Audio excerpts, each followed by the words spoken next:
Hello, good morning. आपला next section आहे हा एन्व्हायरमेंटचा आहे. तर एन्व्हायरमेंट आपल्या CSEमध्ये ही जी परीक्षा आहे ही फक्त CSEची नाही आहे तर फॉरेस्ट सर्व्हिसेससाठीची पण प्रिलिम्स असते ही प्रिलिम्स. तर त्यामुळं CSE आणि फॉरेस्टचे प्रिलिम्स असल्यामुळं बरेच सगळे एन्व्हायरमेंटच्या रिलेटेड बिझार फॅक्ट्स किंवा रँडम क्वेश्चन विचारले जातात. त्यामुळं आपण बऱ्याचदा गडबडून जातो की बाबा नेमकं काय ॲन्सर आहे. तर आपण बघूया की या सिरीजमध्ये आपण ॲन्सर कसं काढू शकतो. साधारण 2 प्रकारचे प्रश्न एन्व्हायरमेंटमध्ये विचारले जातात. एक आहे की जे related to various bodies, organisations आणि त्याच्याशी संबंधित काही त्यांचे काम असतील तर त्याच्याविषयी विचारले जातात. आणि दुसरा जो पार्ट आहे तर ते प्युअरली रिगार्डिंग ॲनिमल्स, प्लांट्स किंवा भारतातले कायदे याच्याविषयी पार्ट असतो. म्हणजे एक इंटरनॅशनल आणि त्यानंतर एक इंडियन असे याच्यातले 2 पार्ट असतात. तर दोन्हीपैकी एका भागावर जरी कमांड असेल तरी बऱ्यापैकी एन्व्हायरमेंटचे क्वेश्चन सॉल्व्ह होतात. आपल्यासाठी इंडियन लॉज, इंडियन ॲनिमल्स वगैरे करणं सोपं आहे. तर ते बघूया आपण याच्यातून कसं आपण सॉल्व्ह करू शकतो. याच्यामध्ये we are going to use everything that we know about our surrounding. आपल्या आजूबाजूच्या ज्या सगळ्या गोष्टी आपल्याला माहिती आहेत तर त्या सगळ्या यूज केल्या तरच एन्व्हायरमेंटचे क्वेश्चन सॉल्व्ह होतात. जर अप्रोच असा असेल की बाबा मी फक्त एन्व्हायरमेंट बघेल तर नाही सॉल्व्ह होत. याच्यामध्ये खूप जास्त एजिलिटी आपल्याला लागते. तर आपण स्टार्ट करूयात एन्व्हायरमेंटपासून आणि कसं बघायचं, याच्यातले क्वेश्चन कसे सॉल्व्ह करायचे with bit of the skill आणि बिट ऑफ कॅल्क्युलेटेड गेस कसे सॉल्व्ह करायचे हे बघूया आपण. Consider the following pairs. तर हे बघा, हां, याच्यामध्ये दिलं इंटरनॅशनल ॲग्रीमेंट आणि सेटअप आणि त्याचा सब्जेक्ट काय हे दिलं आहे. तर हे बघा, यामध्ये इल्युमिनेशन स्टील वर्क्स या क्वेश्चनमध्ये इट वॉज 2020 अजून इल्युमिनेशन काम करत होतं. आल्मा-अटा डिक्लेरेशन हे कन्व्हेन्शन, तलावना डायलॉग आणि अंडर-टो कोॲलिशन. तर पैकी ओळखीचं बरोबर असं वाटतंय की अंडर-टो कोॲलिशन आहे है ना. अंडर-टो कोॲलिशन म्हणजे काय, तर पॅरिस ॲग्रीमेंटमध्ये आपलं जे वातावरण वाढतं आहे, ग्लोबल वॉर्मिंग, ते 2 डिग्री सेल्सिअस 2 अंश सेल्सिअसपेक्षा कमी ठेवायचं अशा प्रकारची प्लेज घेतलेलं हे कोॲलिशन आहे. आणि इथं समोर चाइल्ड राईट्स लिहिलं आहे. तर त्यामुळे चाइल्ड राईट जर आपण तिथून कट केलं तर ऑप्शन B आणि D हे कट होतात. 1, 2 आणि 1, 3 हे 2च ऑप्शन आपल्याकडे राहतात. तर त्यामुळे बाय डिफॉल्ट हे करेक्ट आहे असं मानून चालायचं की आल्मा-अटा हेल्थ केअर ऑफ पीपलच्या संदर्भातलं आहे. दुसरं आता बघा की हेग आणि तलावना डायलॉग याच्यामध्ये काय बरोबर असेल. तर हेग कन्व्हेन्शन जे आहे तर ते आपण कधी कधी वाचलेलं असतं की बाबा Hague convention about child rights है ना. Hague convention is about child rights. So right of children for adoption, international adoption हे त्यात प्रोटेक्ट केले जातात की मुलांना ज्यावेळी इलिगल आणि इरेग्युलर ॲडॉप्शन्स होतात बाहेरच्या देशात, या देशातून त्या देशात, तर त्यावेळी त्याच्या संदर्भात कुठले नियम असावेत हे एक कन्व्हेन्शनमध्ये सांगितलेलं आहे. तर त्यामुळं हेही चुकीचं होतं. बायोलॉजिकल आणि केमिकल वेपन्सच्या विषयी दुसरे कन्व्हेन्शन आहेत तर ते आपण इव्हेंच्युअली बघणारच आहोत. आणि तलावना डायलॉग जे आहे तर ते ग्लोबल क्लायमेट चेंज च्या संदर्भातलं आहे, जे की कंट्रीज ज्यांचे नॅशनली डिटरमाइंड कॉन्ट्रीब्युशन्स आहेत वेगवेगळ्या देशांचे तर ते पूर्ण करण्याच्या संदर्भामध्ये तलावना डायलॉग आहे. So option 1 and 3 is correct. यामध्ये काही माहीत नसेल तरी आपण 50-50 पर्यंत तरी येऊ शकतो. राहिलेलं आपण आपलं थोडंसं कॅल्क्युलेटेड गेस वापरून करू शकतो. Which of the following are the reasons factors for exposure to benzene pollution.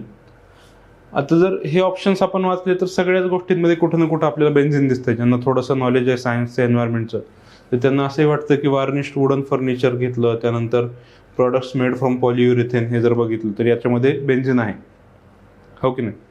बरोबर पण आहे ते. पण इथं बघा विचारलं की बेन्झिन पोल्युशन कशाने होणार. जर तुम्ही बेन्झिन एक्सपोजर काय आणि बेन्झिन पोल्युशन काय याच्यामध्ये फरक आहे. पोल्युशन जर व्हायचं असेल तर लॉंग टर्म सस्टेंड एक्सपोजर असतं आणि त्यावेळी त्याला आपण पोल्युशन म्हणून कन्सिडर करतो. कधीतरी एखाद्या वेळेस ॲक्सिडेंटल एक्सपोजर झालं किंवा खूप मायन्यूट क्वांटिटीमध्ये झालं तर ते पोल्युशन होत नाही. तर हे थोडंसं इथं शब्द छल केलेला आहे, शब्द ॲप्लाय करायचा विषय आहे हा. आता हे आणि दुसरं असं याच्यामध्ये एक लॉजिक असं आहे, इथं कुठं ना कुठं हे तिन्ही ऑप्शन जे आहेत पहिले याच्यामध्ये बर्निंग दिसते है ना. आणि इथं फक्त एक्सपोजर आहे. तर पोल्युशन व्हायचं असेल तर डिरेक्ट बेन्झिन कन्झम्पशन झालं पाहिजे. या दोन्ही गोष्टीमध्ये ते दिसत नाही. So option 1, 2 and 3 is right. बऱ्याच लोकांचं म्हणणं असं आहे की बाबा युझिंग वार्निश वुडन फर्निचर मग ते बेन्झिन उडून येतं वगैरे, पण असं होत नाही. आपण वुडन फर्निचर रेग्युलर वापरतो आणि तसं जर असतं तर आपल्याला हेल्थ हजार्ड माहीत असतं, है ना. आणि त्यामुळे you can eliminate this fourth option. त्याच्याविषयी जनजागृती पण भरपूर झाली असती. तर you can eliminate this fourth option आणि so you can arrive at only 1 as an option. Only 1 हा ऑप्शन तिथून येऊ शकतो. With reference to Indian elephants, yes, हा खूप क्लासिक क्वेश्चन आहे ज्याच्यामध्ये आपल्याला प्राण्यांच्या विषयी माहिती विचारली आहे. जे लोक हे बघतात, जे लोक आपलं डिस्कवरी चॅनल वगैरे बघतात तर त्यांना या गोष्टी माहीत असतील, पण इतर लोकांना माहीत असणं अवघड आहे. मग आता कसं जायचं? तर टिपिकली अभ्यास करणाऱ्या पोरांना एक माहीत असतं की बाबा सगळ्यात जास्त एलिफंट पॉप्युलेशन जी आहे ती कर्नाटकमध्ये, केरळमध्ये नाही. साधारण साऊथ इंडियामध्ये 14,000च्या जवळपास एलिफंट आहेत. पैकी 6,000 एलिफंट एकट्या कर्नाटकमध्येच आहेत. सो हे 2 तर ऑप्शन कट होतात. आता राहिले हे 3, म्हणजे 1, 2 आणि 3. या 3पैकी एक ग्रुप आहे 1, 2चा आणि एक ग्रुप आहे 3चा. Leader of an elephant group is a female. हे तर वेल नोन फॅक्ट आहे आपल्याला. म्हणजे 1 तर एकदम करेक्ट आहे आणि हा असा एकच ऑप्शन आहे. त्यामुळे तुमच्या 2 ऑप्शन पुढच्यामध्ये काही कन्फ्युजन असेल नसेल तरी पण ते कन्फ्युजन इथं काढून टाकता येतं. Maximum gestation period can be 22 months. Yes, it can be. Elephant can normally go on calving till age of 40 years. तर असं नाही आहे. They can go calving up to 70 years. 70 वर्षापर्यंत एलिफंटची फिमेल जी आहे तर ती बाळाला जन्म देऊ शकते. ते साधारण 3 आठवडे मेल फिमेल एकमेकांच्यासोबत राहतात. त्यानंतर मेल परत निघून जातो, ज्याला टस्कर म्हणतात. आणि फिमेल जी आहे तर ती ग्रुपची लीडर असते आणि बाकी फिमेल तिला मदत करतात. तर हे सगळं असं आहे. हे इलिमिनेशननी असे प्रश्न सॉल्व्ह होतात. याच्यामुळं याची बायोलॉजी प्रत्येक प्राण्याची वाचणं आपल्याला गरजेचं नाही आहे. तर ते इलिमिनेशननी सॉल्व्ह होतं. Which of the following protected areas are located in Kaveri basin. हा पण एक क्लासिकल क्वेश्चन आहे की ज्याच्यामध्ये बघा, हा साऊथ इंडिया आहे साधारण. आता इथं आपल्याला माहीत असतं की नागरहोळ इथं कुठंतरी आहे, सत्यमंगलम इथं आहे, वायनाड अजून खाली कुठंतरी आहे आणि पापीकोंडा इथं आहे. तर पापीकोंडा नॅशनल पार्क जे आहे तर ते गोदावरी रिव्हरच्या बेसिनच्या जवळपास येतं, है ना, गोदावरी. तर त्यामुळे 2 ऑप्शन तर कट होतो, हा आणि हा, है ना. राहिला प्रश्न 1, 3 आणि 4 ओनली. तर नागरहोल खूप फेमस आहे, नागरहोल नॅशनल पार्क, आणि त्याच्यामध्ये कावेरी नदी आहे. हे पण बऱ्यापैकी फेमस आहे. कन्फ्युजन इथं वायनाड सत्यमंगलम इकडं येऊ शकतं, नागरहोलला नाही आहेत. सो नागरहोल तर आलंच पाहिजे. Option 1, 2 and 4. Minimum number of facts जरी माहीत असतील तरी मॅक्झिमम नंबर ऑफ आउटपुट कसं करायचं, तर हे याच्यातून ह्या अशा क्वेश्चनमधून तुम्ही बघा.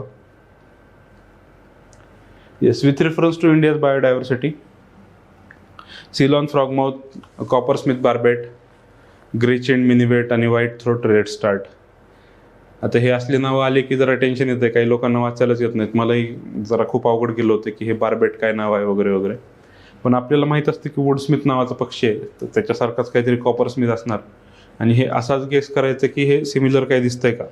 तर त्यानंतर हा एक पॅटर्न आहे. दुसरा पॅटर्न असा आहे की हे सिलॉन फ्रॉगमाउथ नावाचा पक्षी तुम्ही बघा. तर फ्रॉग माउथ म्हणजे फ्रॉगसारखं माउथ असणारा. मग असं जर असेल तर that cannot be an amphibian, है ना. किंवा प्रायमेट तर आपल्याला माहितीच आहे प्रायमेट कुठले कुठले आहेत. प्रायमेटमध्ये गोरिला, चिंपांजी, ओरांगुटान वगैरे ते सगळे येतात, है ना. सो प्रायमेट पण इलिमिनेट होतं. रेड स्टार्ट नावाचा पक्षी हा कायम न्यूजमध्ये असतो, त्याच्यावरून पण कळतं. म्हणजे UPSCने इथं 4 वेगवेगळी नावं दिलीत आणि 4पैकी कुठलं एक जरी माहीत असेल तरी ते माहीत होऊन जातं. मी तर हे कॉपरस्मिथ बाबा हे पक्षी असतंय म्हणून मार्क केलं होतं. रेड स्टार्टपर्यंत गेलोही नव्हतं वाचायला, पण तुम्ही थोडंसं अजून जागरूक बना आणि रेड स्टार्टपर्यंत जा. तर हे प्रायमेट्स आणि ॲम्फिबियन्सचे ऑप्शन कट होतात. राहिलेल्या 2पैकी कॅल्क्युलेटेड गेस तुम्ही बर्ड्सपर्यंत जाऊ शकता. पण इन केस जर असा प्रश्नात खूप कमी नाव आहेत आणि माहीत नाही असं आहे तर it is better to skip this question, कारण हे जर क्वेश्चन तुम्ही अटेम्प्ट केले तर मार्क जायचे चान्स जास्त असतात तिथं. येस, हे जे दिसतंय तुम्हाला ही थोडी ब्लर इमेज आहे, पण हा बारशिंगा आहे ना, 1 2 3 4 5 6, हे 6 12 शिंग आहेत त्याला बारशिंगा, ज्याला इंडियन स्वॅम्प डिअर असं पण म्हणतात barasingha. It that thrives well on hard ground and exclusively graminivore. म्हणजे हा एक्सक्लुझिव्हली ग्रास खातो, grass.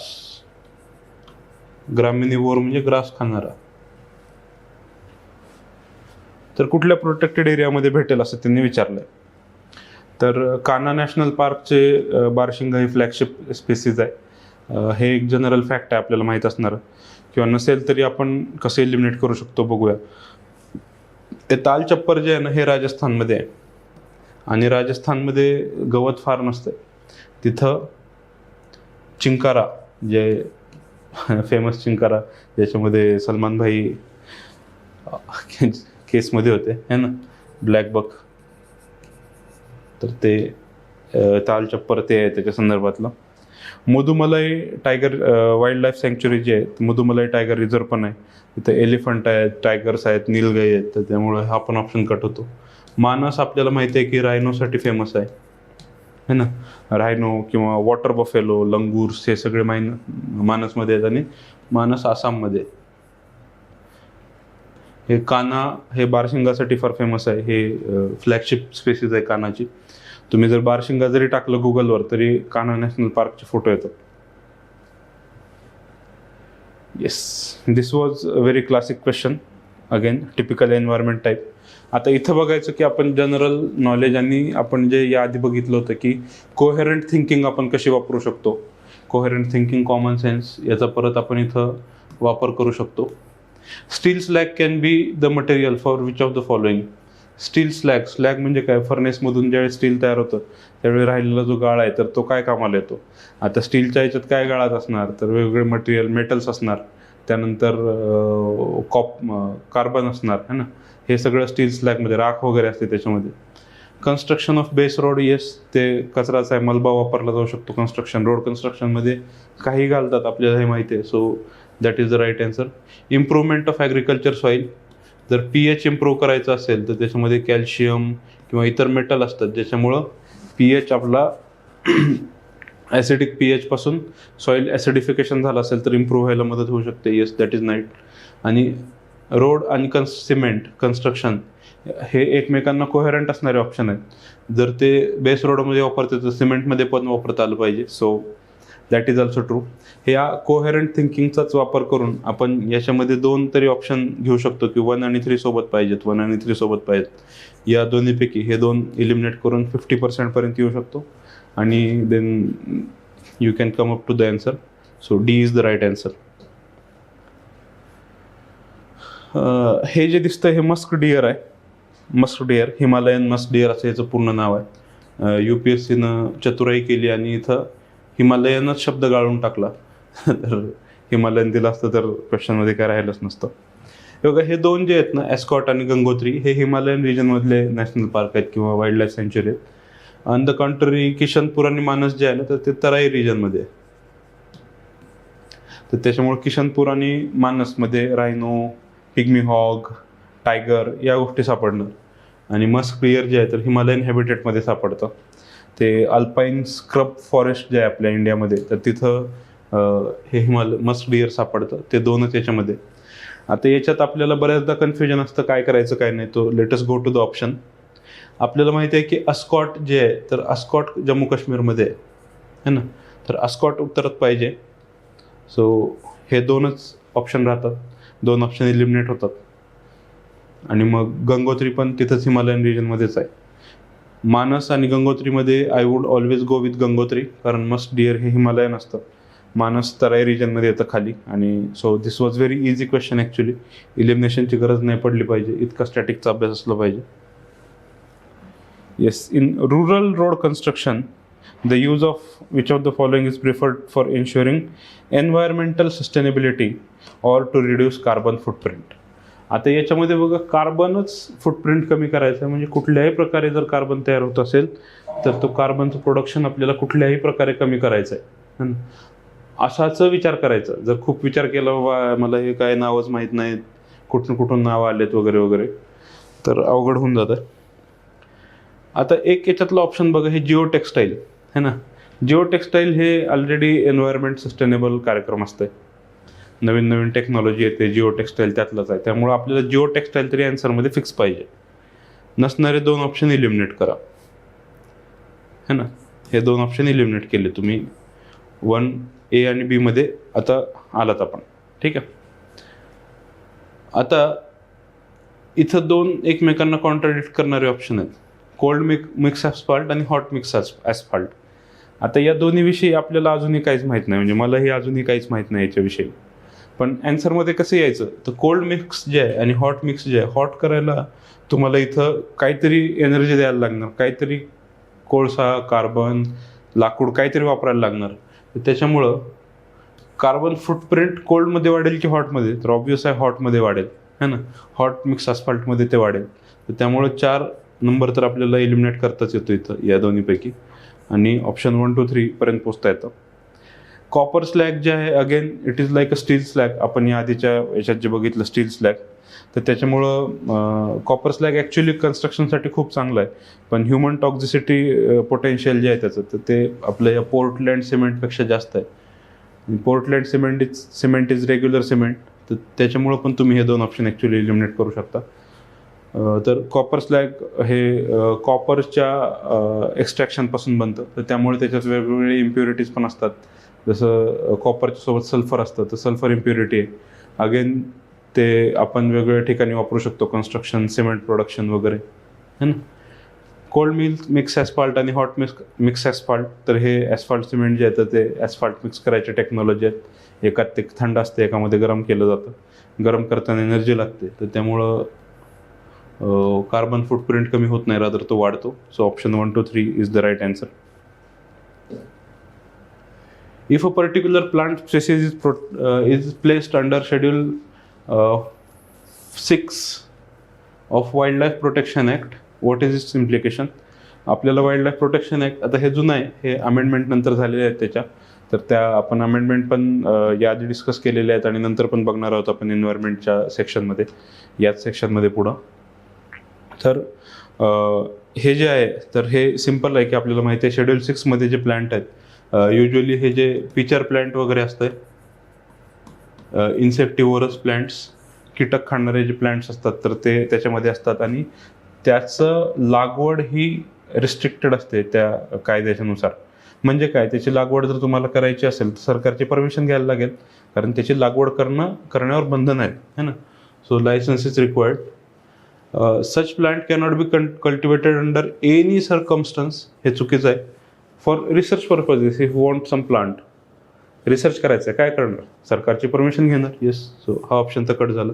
Genetically modified crop plant हे शेड्यूल 6 मध्ये नाही आहेत.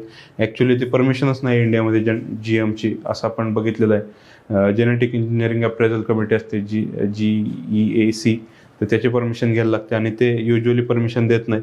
आपलं BT कॉटन हेच एक GM आहे आपल्या इंडियामध्ये, बाकी कुठल्याच GMला आपण परमिशन दिलेली नाही. Such plant is invasive and harmful for ecosystem. असे बरेच प्लांट आहेत पण ते शेड्यूल 6 मध्ये ठेवले गेलेले नाही आहेत, इन्व्हेजिव्ह स्पेसिस है ना. Among the following tiger reserve, one has the largest area under critical tiger habitat.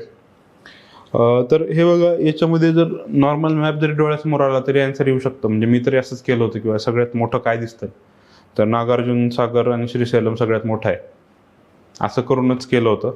पण जर ज्या लोकांना याच्यामध्ये ॲक्च्युअल कन्फ्युजन होतं आणि माहीत नसेल तर असे क्वेश्चन स्किप केलेले बरे असतात, कारण इथं फारसं लॉजिक लागत नाही. कारण मग बाहेर आल्यावर मी असं बघितलं की यार रणथंबोर तर पण मोठं असू शकतं नागार्जुन सागरपेक्षा, सुंदरवन कशामुळे छोटा आहे वगैरे वगैरे, बरेच डाऊट त्याच्यामध्ये येतात. त्यामुळं क्वेश्चनच्या स्ट्रेसमध्ये जर असे क्वेश्चन आले तर it is better to skip. याचा आन्सर नागार्जुन सागर श्रीशैलम आहे. पण सोबत आपण टॉप 5 जे क्रिटिकल टायगर हॅबिटॅट आहेत ते बघूया. पहिलं आहे नागार्जुन सागर श्रीशैलम, दुसरं आहे मानस. हे top 5 according to critical tiger habitat आहे. दुसरं आहे मानस. तिसरं गुरु घासीदास जे छत्तीसगडच्या भागात आहे, तोमरपिंगला त्याच्याजवळच आहे. चौथं मेळघाट महाराष्ट्रामधलं. आणि 5वं सिमलीपाल है ना. तर हे 5 सगळ्यात मेजर किंवा सगळ्यात मोठे आहेत अकॉर्डिंग टू सिक्वेन्स मी सांगितलं त्यानुसार. त्यानंतर काही अजून एक अशी लिस्ट असते की फर्स्ट टायगर रिझर्व्स किंवा first tiger reserves in country, जे सगळ्यात आधी तयार झाले 7-8, ती पण एक वेगळी नाव आहेत. तर ती पण लिस्ट तुम्ही बघून घ्या. There is concern about copper smelting plant. Y there is concern? तर हा खूप सोपा प्रश्न आहे. याच्यातलं कॉपर स्मेल्टिंग मलाही माहीत नाही, तुम्हालाही माहीत नाही वो कसं करायचं. पण आपण बघूया आन्सर कसं काढायचं. They may release lethal quantities of carbon monoxide into environment. May आणि lethal quantity of carbon monoxide into environment. तर असं काही नसतं, कारण कुठलाही स्मेल्टिंगचा प्लॅन्ट असतो तर असं काही असतं की कार्बन मोनॉक्साईड लिथल क्वांटिटीमध्ये येतो तर त्याला गव्हर्नमेंटने परमिशनच दिली नसते. आणि जर असतं मे रिलीज असं असलंय इथं दिलंय, त्यामुळे कन्फ्युजन होऊ शकतं. पण जर गव्हर्नमेंटनी एखाद्या स्मेल्टिंगसाठी परमिशन द्यायची असेल तर गव्हर्नमेंट त्याची पूर्ण प्रिकॉशन घेतं की असं रिलीज होणार नाही, है ना.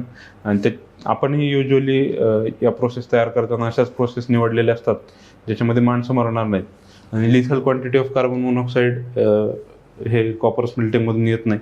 थोडंसं कार्बन मोनॉक्साईड येतं तर ते नंतर कॉपरच्या एक्स्ट्रॅक्शनसाठी वापरलं जातं.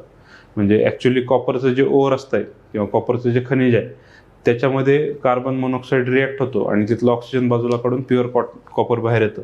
तर त्यामुळं ऑक्सिजन हे त्या रिॲक्शनसाठी लागणारा घटक आहे. ऑक्सिजन ॲक्च्युली कच्चा माल आहे त्याला लागणारा, तर तो रिलीज नाही होणार इथून. So that is wrong. आणि एक जर इलिमिनेट केलं आपण तर सरळ 2 and 3 हा ऑप्शन येतो. फार काय वाचायची गरज नाही, पण तरी पण बघूया. Can cause leaching of heavy metals into environment. Yes, आपण आत्ताच बघितलं की त्याच्यामध्ये खूप सगळे इम्प्युरिटीज असतात. They may release sulphur dioxide as a pollutant. Yes, that is true.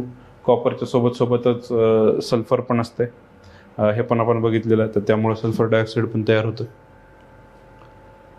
With reference to furnace oil consider the following statement. आता furnace oil ना हे त्या वर्षी न्यूजमध्ये होतं, कारण केरळमध्ये एक प्लांट आहे त्रिवेंद्रम तिटॅनियम प्रॉडक्ट फॅक्टरी. तर यांनी ना समुद्रामध्ये साधारण यांच्याकडून 2000 लिटर फर्नेस ऑइल जे आहे तर ते लीक झालं होतं, म्हणून हे न्यूजमध्ये होतं. Yes, it is product of oil refineries.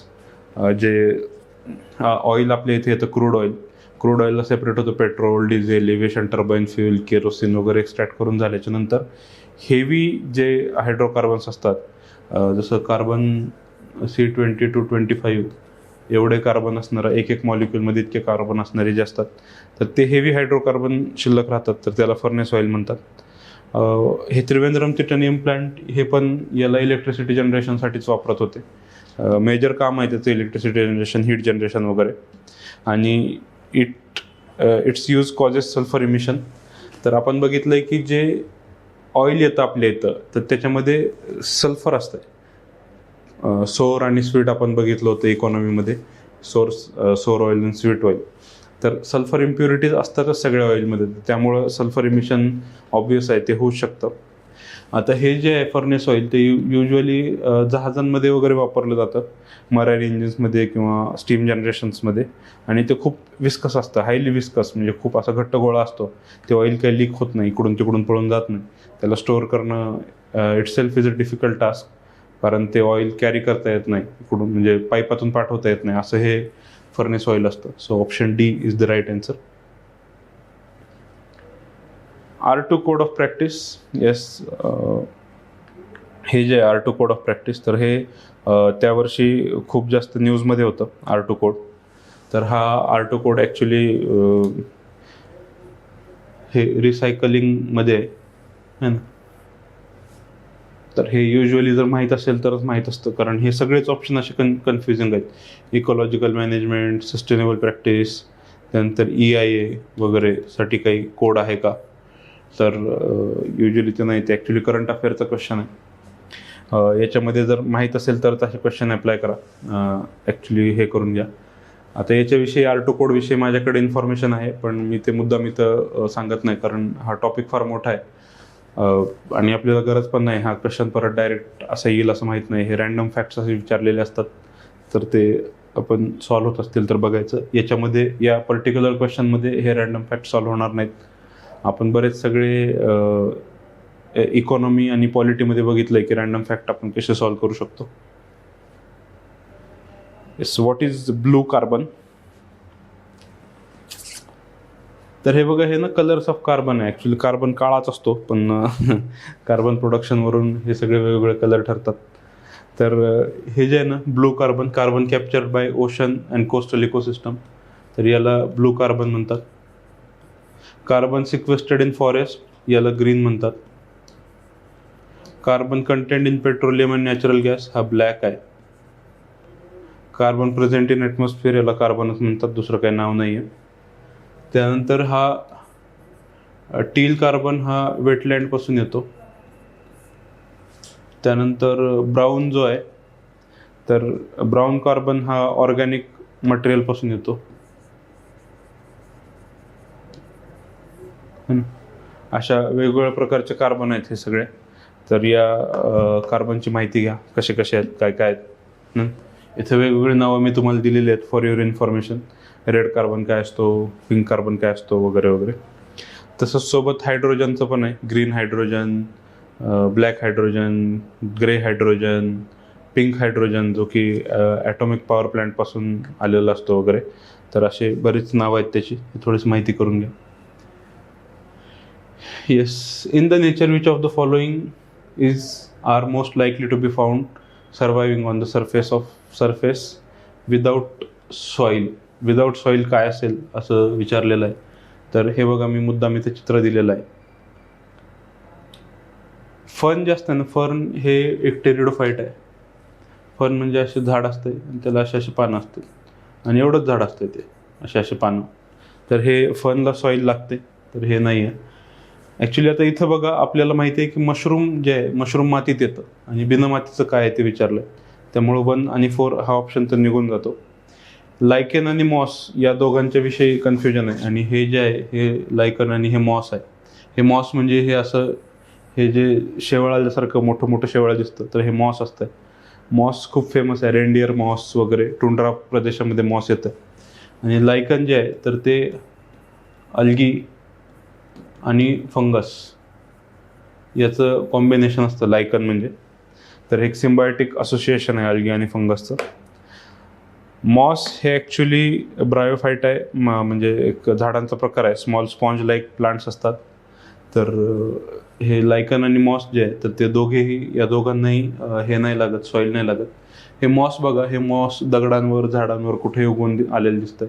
इथं पर्टिक्युलरली हे दगडावर आलेलं आहे. याला कुठल्याही प्रकारच्या मातीची गरज नाही. हे इक्वेटोरियल रिजनपासून ते टुंड्रा रिजनपर्यंत सगळीकडे असतं मॉस. येस, हे मामाअर्थचं प्रोडक्ट आहे. मी यांची कुठल्याही प्रकारची जाहिरात करत नाही. मी मामाअर्थला सपोर्ट करत नाही, फक्त आपल्या एज्युकेशनल पर्पजेससाठी हे वापरतोय आपण.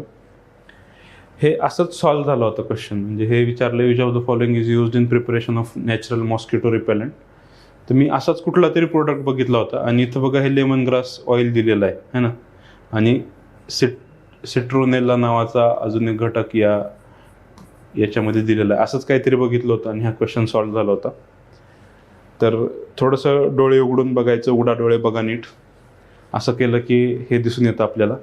काँग्रेस ग्रास तर ऑप्शन होऊ शकत नाही, कारण काँग्रेसच्याच ॲलर्जी लोकांना असतात, पक्षाच्या नाही, ग्रासच्या. त्या बऱ्याच लोकांच्या अंगावर काँग्रेस ग्रासची ॲलर्जी येते. पार्थेनम नावाचा ग्रास आहे. एलिफंट ग्रास भारतात शक्यतो नाही भेटत. हे सवाना रिजनमध्ये खूप भेटतं, मोठं मोठं, है ना. नट ग्रास पण नाही. Lemon grass is the right option. Lemon ग्रासचं मराठी नाव आहे गवती चहा, आणि गवती चहा खूप आयुर्वेदिक असतो, तर त्याच्यापासूनच हे नॅचरल मॉस्किटो रिपेलंट बनलं जातं. तर हे मामाअर्थचं product, again no advertisement, only for educational purposes.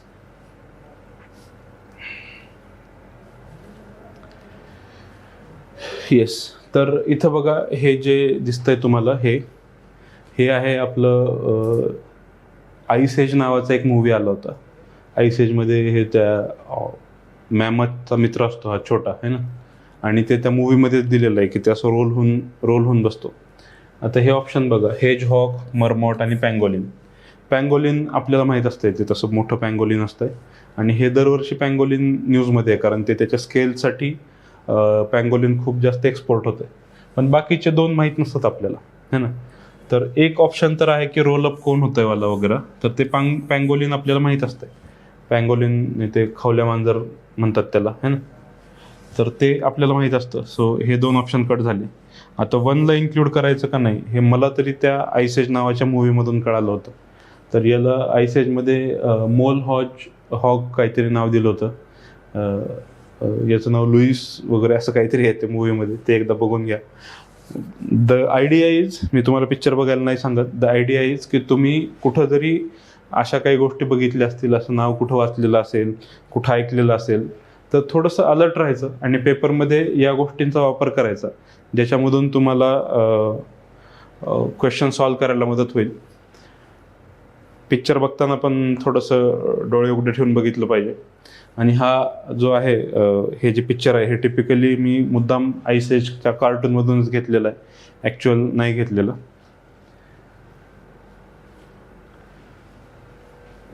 Which of the following is a filter feeder. तर फिल्टर फीडर म्हणजे काय असतं, तर खूप सगळं पाणी, खूप सगळं एखादं, आता हे समजा हे फिल्टर काय काम करतं, फिल्टर म्हणजे चाळणी. फिल्टरमध्ये आपण पाणी टाकतो आणि हा कचरा इथं अडकून राहतो आणि पुढं हे जातं है ना. तर ही आयडिया फिल्टर फीडरची आहे. बरेच सगळे मासे, मोठे मोठे मासे हे फिल्टर फीडर असतात. ते खूप सगळे प्लँक्टॉन्स वगैरे स्वतः शरीरामध्ये घेतात, पाणी काढून टाकतात आणि चाळणीसारखं शरीराचा वापर करतात स्वतःच्या, आणि जे बायोमासमध्ये राहिलेलं आहे त्याच्यावर फीड करतात. तर actually this was very tough question की बाबा हे काय काय आहे. तर याच्यातले काही गोष्टी कट होऊ शकतात. जसं पेलिकन हे जे आहे, पेलिकन याच्यात कट होऊ शकतं. कॅटफिश हे पण कट होऊ शकतं की बाबा कॅटफिश तर मासा आहे, ते काय करेल. Oyster on the other hand are the filter feeder. या गोष्टी माहीत नसतील तर अटेम्प्ट नाही करायच्या कारण हे खूप कठीण आहे प्रत्येकाविषयी माहीत करून घेणं. जर कधी न्यूजमध्ये वाचलं असेल तर येऊ शकतं, but otherwise it's a very random bizarre fact. Next question is about magnetite particle, आणि हा खूप सोपा क्वेश्चन आहे, कसं ते तुम्हाला सांगतो. Magnetite particle suspected to cause neuro degenerative problems. Neuro degeneration म्हणजे आपले जे न्यूरॉन्स आहेत बॉडीमधले ते डिजनरेट होणार. दॅट्स अ सिरियस मॅटर, कारण परत न्यूरॉन येत नाहीत. Are generated as environmental pollutants from which of the following. आता हे बघा याच्यात काय काय दिलं आहे.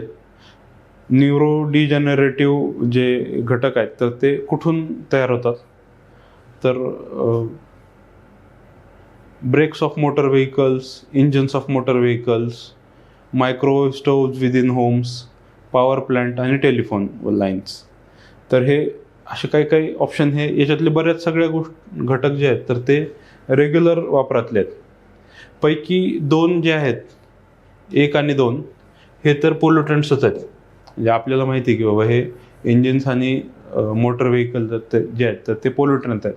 याच्यामध्ये हेवी मेटल्स वापरलेले असतात, तर त्यामुळं हेवी मेटल्समुळं जे आहे तर या गोष्टी पोल्युशन कॉज करत असतील.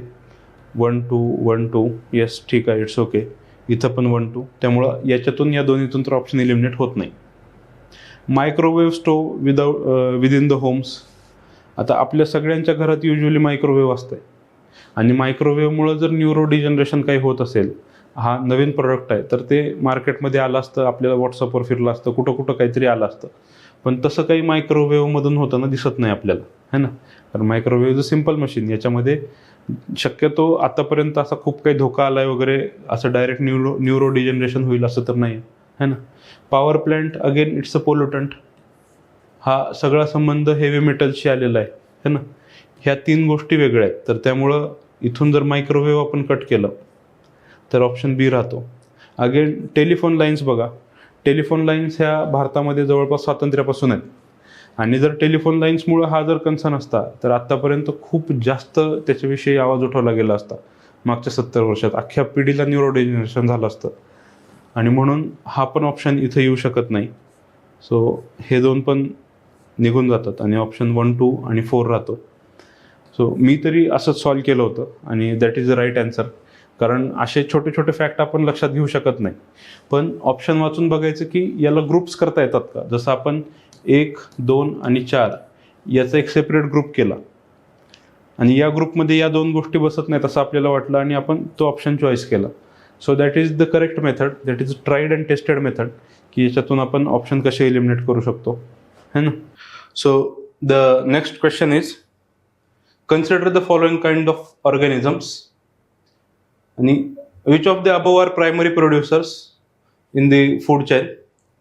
प्रायमरी प्रोड्युसर म्हणजे काय, तर जे आपले फायटोप्लॅन्क्टॉन्स असतात, जे की सगळ्यात आधी with the help of chloroplast सूर्यापासून जे एनर्जी जनरेट करून किंवा सूर्यापासून एनर्जी हार्वेस्ट करून फायटोप्लॅन्क्टॉन्स जे आहेत तर ते आपले बायोमास तयार करतात.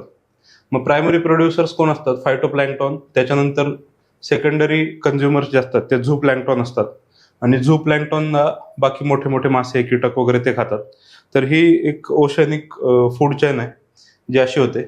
आता याच्यामध्ये बघा सिपेपॉड, सायनोबॅक्टेरिया, डायटम्स आणि फोरामिनफेरा हे या प्राण्यांचे नाव दिलेत.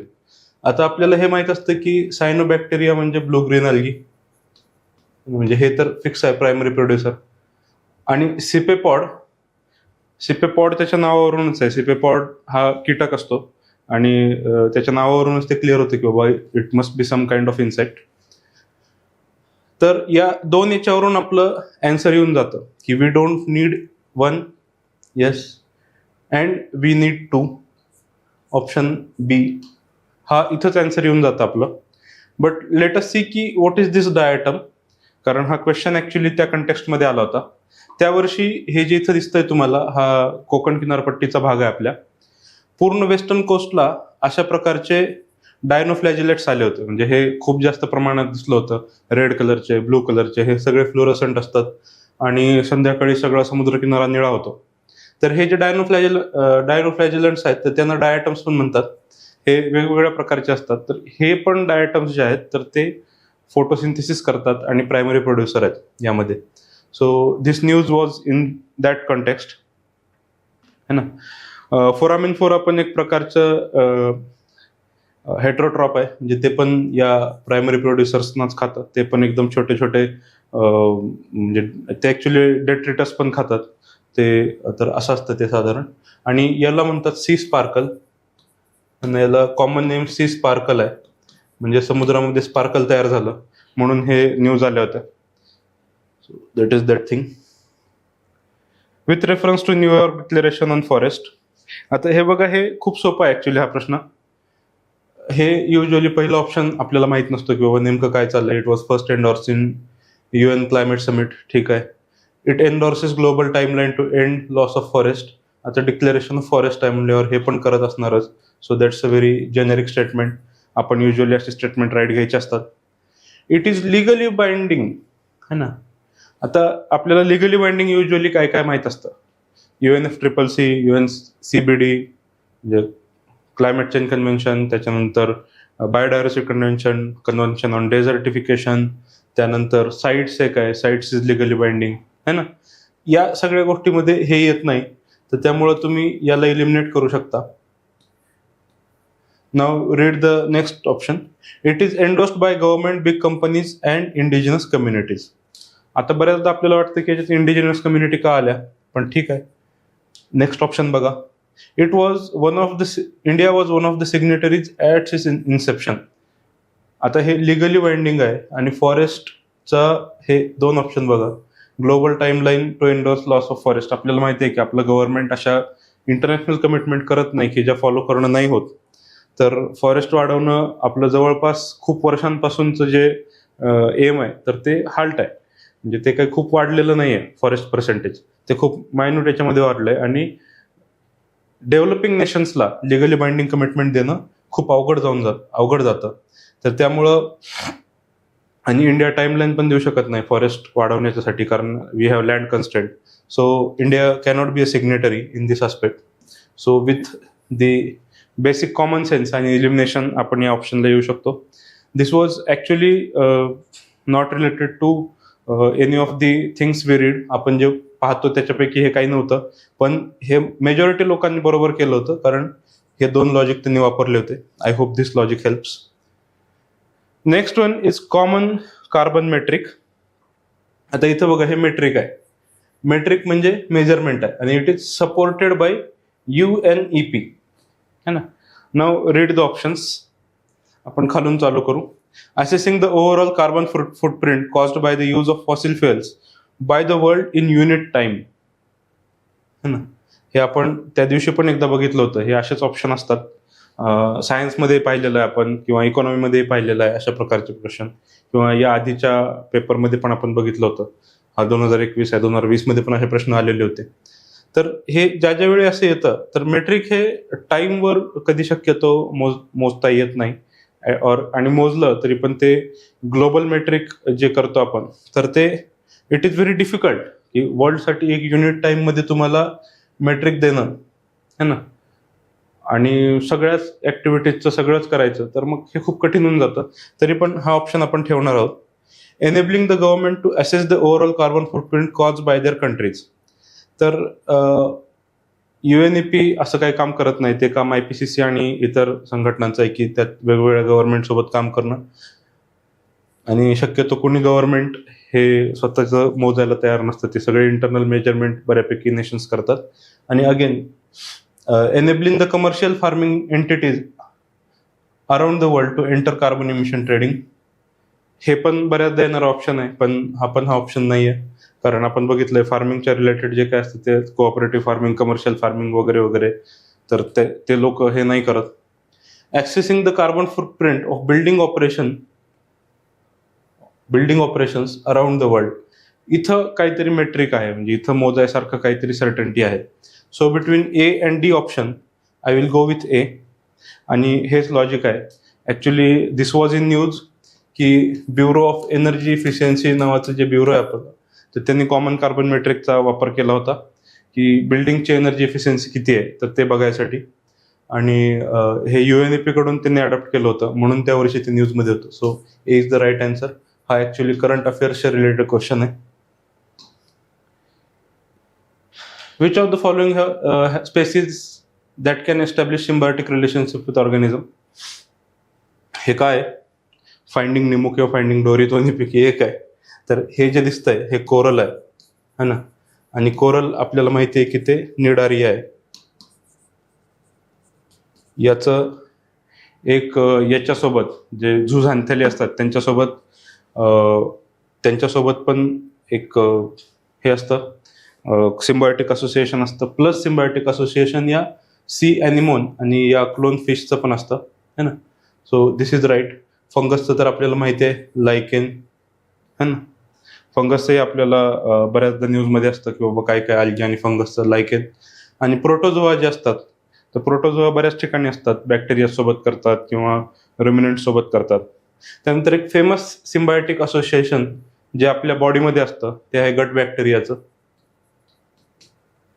गट बॅक्टेरिया, आपल्या गटमध्ये काही बॅक्टेरिया असतात, इकोलाय वगैरे, जे बॅक्टेरिया आपल्याला पचायसाठी मदत करतात. So that is also a symbiotic association. So option D is the right one. In case of following biogeochemical cycles of the weathering of rock, the weathering of rock is main source of release of nutrients to enter the cycle, which हे विचारलंय की कुठल्या nutrient सायकलमध्ये rock weathering हे important part play करतं.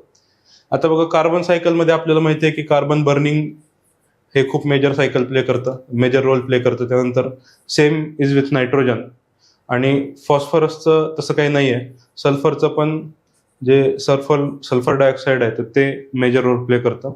फॉस्फरसचं मात्र हे जे rock weathering आहे तर तिथूनच हे सायकल पुढं रन करतं है ना. So that was very easy and static question.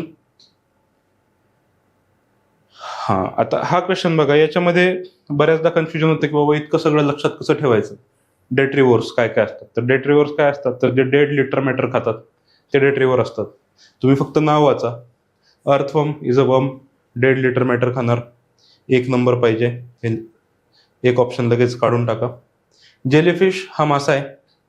मिलिपिड्स म्हणजे गोम असते ही, है ना, तर ती पण डेट्रिव्होर आहे, ती पण डेड ऑर्गॅनिक मॅटर खाते. तर 3 नंबर आपल्याला पाहिजे, 1 आणि 3, 1 आणि 3, है ना, इथं आहे, इथं आहे, आणि 2 नंबर नाही पाहिजे. या पहिल्या 3 ऑप्शनवरच आपलं आन्सर निघून जातं. C is the answer. मी हा फोटो मुद्दाम इकडे घेतलेला आहे, म्हणजे आपल्याला गरज नसताना पण, की हा सी हॉर्स आहे. सी हॉर्स हा ऍक्च्युली फिश आहे.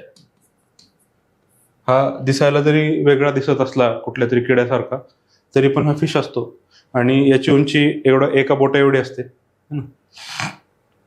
So that's a fish. आणि मेल सी हॉर्स जो आहे, तर मेल सी हॉर्स स्वतःच्या बेबी कॅरी करतो आणि ते मोठे झाल्याच्या नंतर त्यांना रिलीज करतो. फिमेल एग्ज रिलीज करते, मेल ते स्वतःमध्ये घेतो. आणि would lice is again a lice, ती एक लाईस आहे, आणि ते वूड त्याच्या नावातच आहे की बाबा ते पण डेट्रिव्होर आहे, है ना. सो सगळं माहीत नसलं तरी पण डोकं शांत ठेवून ऑप्शनमधून आपल्याला निघू शकतं. Climate action tracker, again read the word tracker here. हा पेपर सीसॅट सारखा सोडवायचा आहे. आता बघा इथं काय, climate action tracker which monitors emission reduction pledges, है ना, ऑफ डिफरंट कंट्रीज. आता हे कुठलं तरी एखादं क्लायमेट रिलेटेड NGO किंवा प्रायव्हेट ऑर्गनायझेशन असणार आहे. विंग ऑफ IPCC नाही. कमिटी ऑफ UN हे पण नाही. Agency promoted and financed by UNEP and world bank, UNEP plus world bank नाही. तर हे काय, ट्रॅकर आहे. याच्यामध्ये ट्रॅकर म्हणजे डेटाबेस पाहिजे आपल्याला, तिथं काहीतरी मेजरमेंट चाललंय असं काहीतरी पाहिजे. आणि database created by coalition of research organisations, म्हणजे IPCC त्यातली एक ऑर्गनायझेशन असू शकते. But again you need a database, you need a tracker, you need not need an organisation. हे इथं या नावावरूनच हे ऑप्शन कळतं. सो ॲक्च्युली ती ऑर्गनायझेशन फारशी सिग्निफिकंट नसल्यामुळं मी त्याचं काही एक्सटेन्सिव्ह रिसर्च करून तुम्हाला द्यायची इच्छित नाही आहे. So moving on to next question. Again हा क्वेश्चन बघा, क्वेश्चन नंबर 42 फ्रॉम 2022. आता याच्यामध्ये हे बघा, अंडर टू कोएलिशन, हे अंडर टू कोएलिशन 2020च्या PYQ मध्ये आलं होतं आपल्याला, है ना, की अंडर टू कोएलिशन नेमकं काय. तर त्यावेळी आपण बघितलं होतं की it is related to climate change आणि पॅरिस क्लायमेट चेंजच्या संदर्भातलं आहे, की बाबा हे जे एक क्लायमेटचा ग्रुप आहे आणि क्लायमेट चेंजच्या रिलेटेड ते काम करतं, है ना, टेम्परेचर 2 डिग्रीपर्यंत कमी करायसाठी. आता हे इंटरनॅशनल एनर्जी एजन्सी नाही करणार, कारण इंटरनॅशनल एनर्जी एजन्सी कशासाठी काम करते, की फॉसिल फ्युएलचा सप्लाय व्यवस्थित आहे का, पेट्रोल डिझेल सगळ्यांना मिळतंय का, ना, ऑइल सप्लाय डिसरप्ट नाही झालं पाहिजे म्हणून काम करतं. मग ते अंडर टू कोएलिशनसाठी काम नाही करणार. So that is wrong. Yes, हे वरचं काही नाही वाचलं तरी पण हा प्रश्न सॉल्व्ह होतो. या क्वेश्चनसाठी खूप मगजमारी करायची गरज नाहीये. But let us read again. हे तर नॉन प्रॉफिट ऑर्गनायझेशन आहे that drives climate action. Yes, that's a very generic question. International energy agency is in partnership with climate group to launch EP100. तर नाही आहे, है ना. हे काही IEA यात काम करत नाही, तर ते IEAचं कामच वेगळं आहे, म्हणजे ते दोघांचे सेक्टरच वेगळे आहे. So that is also not true. Third one is true. तर हे क्लायमेट ग्रुप जे आहे त्याचे वेगवेगळे हेडक्वार्टर्स आहेत. लंडन असेल, न्यू दिल्ली असेल, न्यूयॉर्क आहे, ॲम्स्टरडॅम आहे, बीजिंग आहे, असे वेगवेगळे हेडक्वार्टर्स पण आहेत त्याचे क्लायमेट ॲक्शन ग्रुपचे. ऑब्विसली म्हणजे इंडियामध्ये पण त्याचं एक सेंटर आहे. If rain forest and tropical forest are the lungs of earth, then surely wetland function as its kidneys. Which one of the following functions of wetland best reflect above statement? तर त्यावर्षी या क्वेश्चनने खूप बवाल केलं होतं की बाबा याचं नेमकं काय आन्सर असेल. सो आन्सर फार सिम्पल आहे, फार म्हणजे उगाच जास्त विचार करायची याच्यात गरज नाही. लंग्सचं काम काय आहे, की बाबा लंग्सचं काम आहे एअर प्युरिफाय करणं. मग रेन फॉरेस्ट आणि ट्रॉपिकल फॉरेस्ट तेच करतं, की ते कार्बन सिक्विस्टर करतात आणि ऑक्सिजन बाहेर देतात. किडनीचं काम काय, किडनीचं काम आहे फिल्टर करणं. काय फिल्टर करायचे, तर वेगवेगळे मॉलिक्युल फिल्टर करायचे, टॉक्झिन्स फिल्टर आउट करायचे. विशेषतः आयन्स जे असतात, सोडियम, पोटॅशियम ते फिल्टर आउट करायचे आणि पाण्यासोबत बाकी बऱ्याच गोष्टी बाहेर टाकायच्या. मग आता हे बघा काय फिल्टर करतंय. Water cycle in wetland involve surface run off, subsoil percolation and evaporation. ठीक आहे, तुम्ही आम्हाला माहिती दिली, that's good, but that does not tells us about the function, कारण इथं फंक्शनॅलिटीचा विषय चाललाय. Algae form the nutrient base upon which fish, crustaceans, mollusc वगैरे वगैरे thrives. Yes, that's also true. तुम्ही आम्हाला इन्फॉर्मेशन दिली, पण इथं फिल्टरेशन होत नाही, हे फक्त अल्गी असतात असं तुम्ही सांगितलं. Wetland play vital role in maintaining sedimentation balance and soil stabilisation. Again that is true. This one is function, है ना, हे फक्त इन्फो होतं, हे फंक्शन आहे. So will keep it. Aquatic plant absorb heavy metal and excess nutrients. Yes, इथं filtration आहे, है ना, हे फिल्टर सारखं काम करतंय. किडनीचं काम जे आहे filtration. So that is D is the correct option. हा आपला सीसॅट सारखं सॉल्व्ह करायचा क्वेश्चन आहे, याच्यामध्ये फार तिकडम लावायचं नाही. In context of WHO air quality guidelines consider the following. आता युजली या गाईडलाईन्स आपल्याला माहिती नसतात, कारण आपण एअर क्वालिटीसाठी बरेच वेगवेगळे इंडेक्स बघतो. त्याच्यामध्ये सफर गाईडलाईन्स असतील किंवा अजून IMDच्या गाईडलाईन्स असतील, WHO माहीत नसतील. तरी पण लेट अस सी की हा क्वेश्चन फक्त इलिमिनेशनने कसा सॉल्व्ह होतो. ठीक आहे, यांनी काहीतरी दिलंय 24 hour mean PM 2.4 should not exceed 15 microgram and annual mean PM 2.5 should not exceed 5 microgram. ठीक आहे, वी विल कीप दिस. माहीत नाही बरोबर आहे का चूक आहे. In a year highest level of ozone pollutions occurs during periods of inclement weather. आता हा शब्दाचा अर्थ ज्यांना कळाला तर त्यांनाच याचा आन्सर काढता येतं.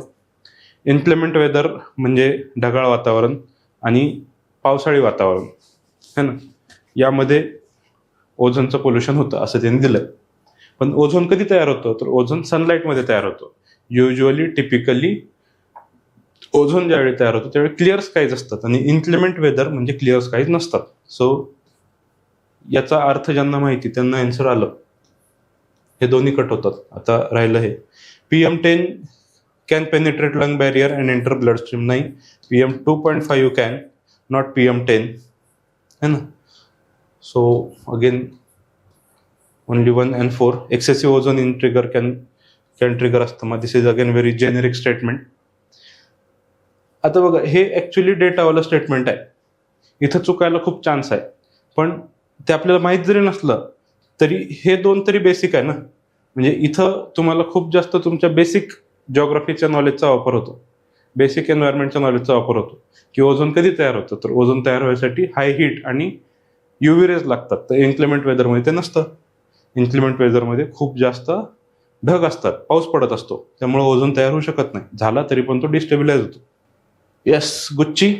हे ॲक्च्युली गुच्ची मशरूम त्या वर्षी खूप न्यूजमध्ये होता, कारण मोदीजींनी हे खाल्लं होतं असं काहीतरी त्या संदर्भातली न्यूज होती.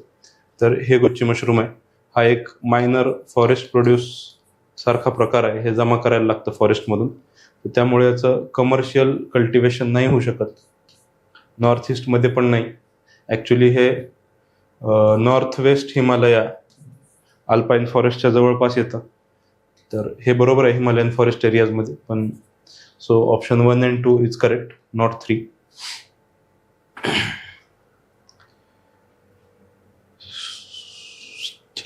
तीन नाही, only 1 and 2 is correct. So हे गुच्ची मशरूम आहे. याचे बरेच फायदे असतात. बऱ्याच लोकांनी सांगितलं की अँटी एजिंग आहे, त्याच्यानंतर विरिलिटी वाढवतं वगैरे वगैरे, बरेच सगळं आहे. So you read about that.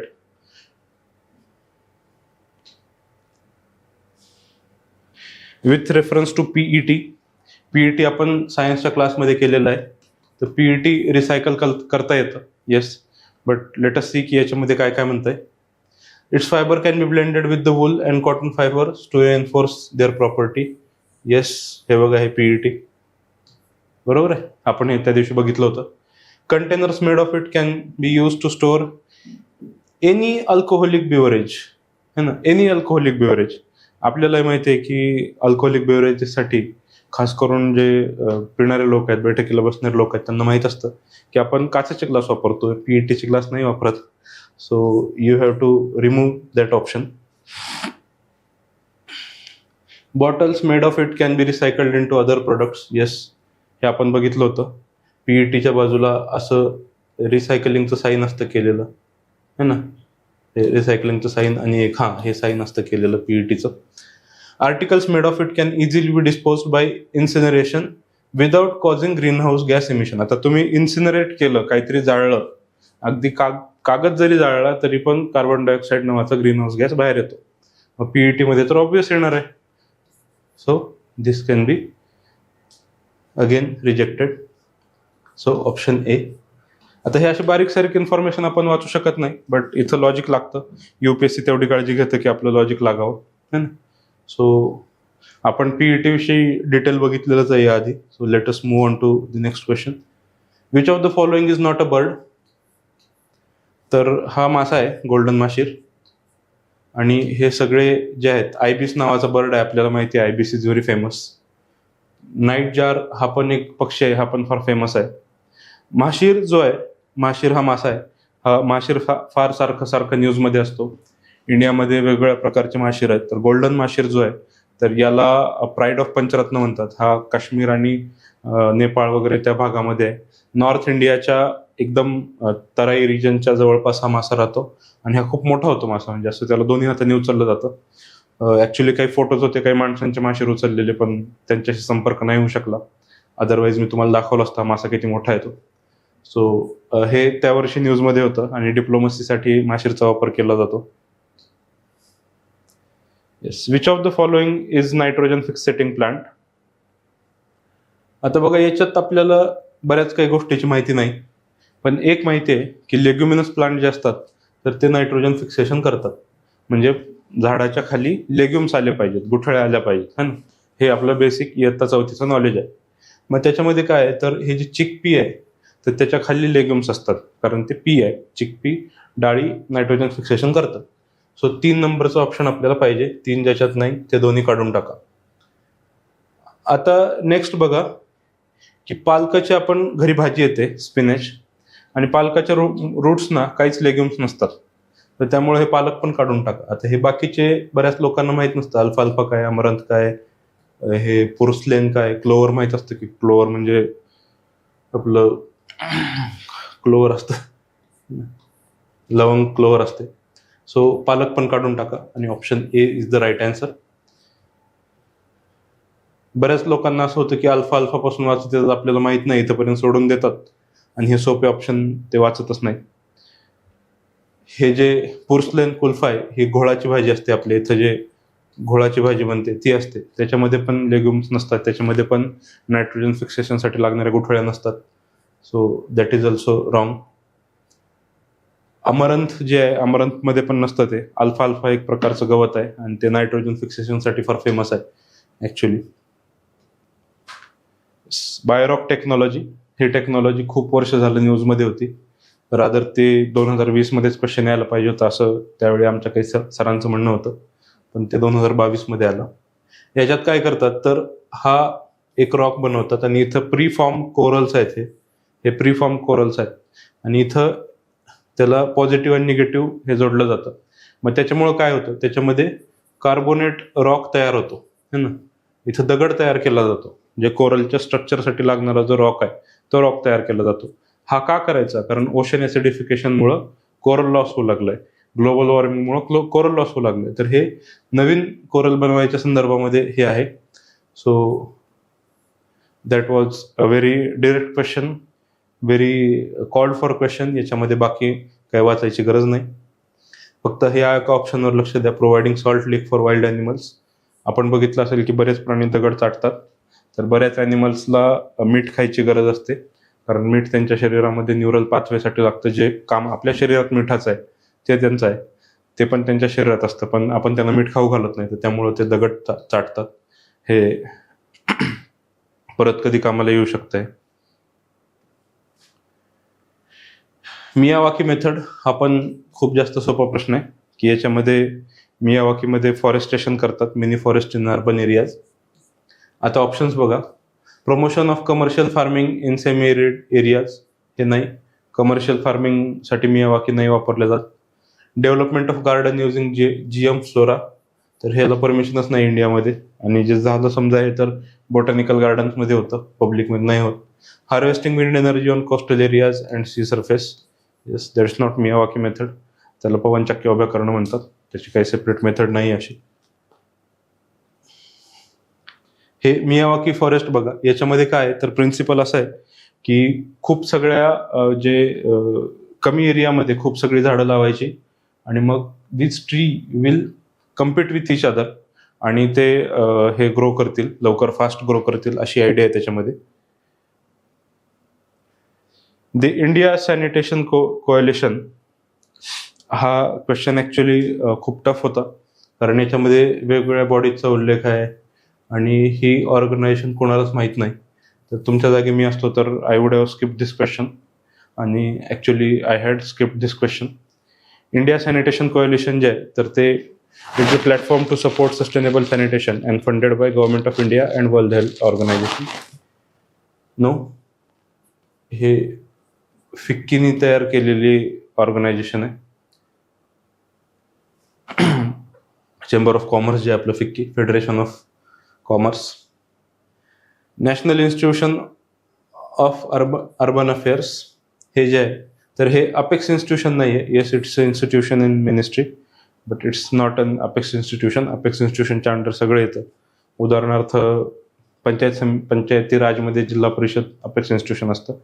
It's just a policy making institution, not an apex institution. So option D neither is correct. बऱ्याच लोकांचं म्हणणं आहे की ते अपेक्स इन्स्टिट्यूशन आहे, तर त्यांनी UPSCला त्या संदर्भात विचारणा केली होती, पण त्याचं आन्सर नाही आलं. Which one of the following has been constituted under environment protection act 1986. तर मी ज्यावेळी दुसरा MCQ घेत होतो त्यावेळी सायन्सच्या MCQ मध्ये मी तुम्हाला सांगितलं होतं, किंवा जिओग्राफीच्या असेल, की 2021ला ही लाईन एका MCQचा ट्रू फॉल्समध्ये होती, की बाबा which of the following is true, आणि त्यामध्ये असं होतं की central ground water board is formed under environment protection act, हे वाक्य होतं. आणि तेच सेम वाक्य इकडं आलं की बाबा याच्यापैकी काय खरं आहे. So that was very easy question in 2022.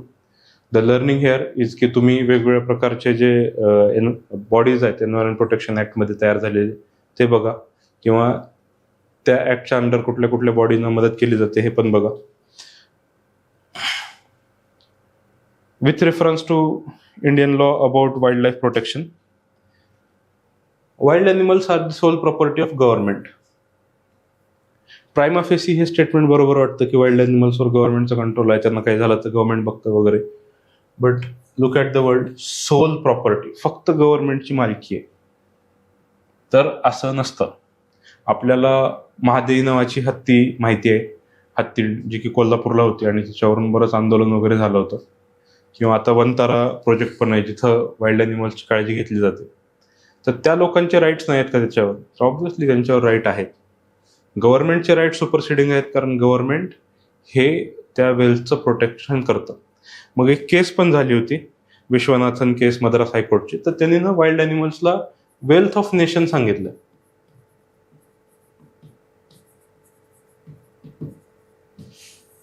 आणि not only government but people are the owner of that wealth. Government is one of the custodians of that wealth. Government त्या वेल्थचं कस्टडियन आहे, हे त्यांनी त्या हायकोर्टच्या याच्यात क्लिअर केलं होतं. आता आपण जजमेंट वगैरे सगळे वाचत बसायचे का? तर नाही. तुम्हाला त्या हत्तीणीचा विषय कोल्हापूरचा जर कळाला असेल तर हे लक्षात येईल की हे काही sole property of the government नाही आहे. अगेन, सो ऑप्शन 1 कट होतो. When wild animal declare protected, such animal is entitled for equal protection whether it is found in protected areas or outside. Yes, that is true. आपण बघतो की बिबट्यांना मारता येत नाही, protected एरियाच्या बाहेर जरी असले तरी. महाराष्ट्रामध्ये फार फेमस किस्सा आहे. सो हे एकच वाक्य बरोबर आहे. आणि हे खालचं वाक्य बघा, apprehension of protected animal becoming a danger to human life is sufficient for ground for its capture or killing. नाही आहे, तर त्यांना त्यावेळी वर्मिन म्हणून डिक्लेअर केलं पाहिजे, बाय स्टेट लॉ और सेंट्रल लॉ वर्मिन म्हणून डिक्लेअर केलं पाहिजे. आणि मग ते होतं. जुन्या वाईल्ड लाईफ प्रोटेक्शन ॲक्टमध्ये शेड्यूल 6च्या अंडर हे शेड्यूल 5च्या अंडर हे वर्मिन्स होते. Yes, so that's only B is the option. So the next question, Certain species of which of the following organisms are well known as cultivators of fungi? This was very bizarre and difficult question.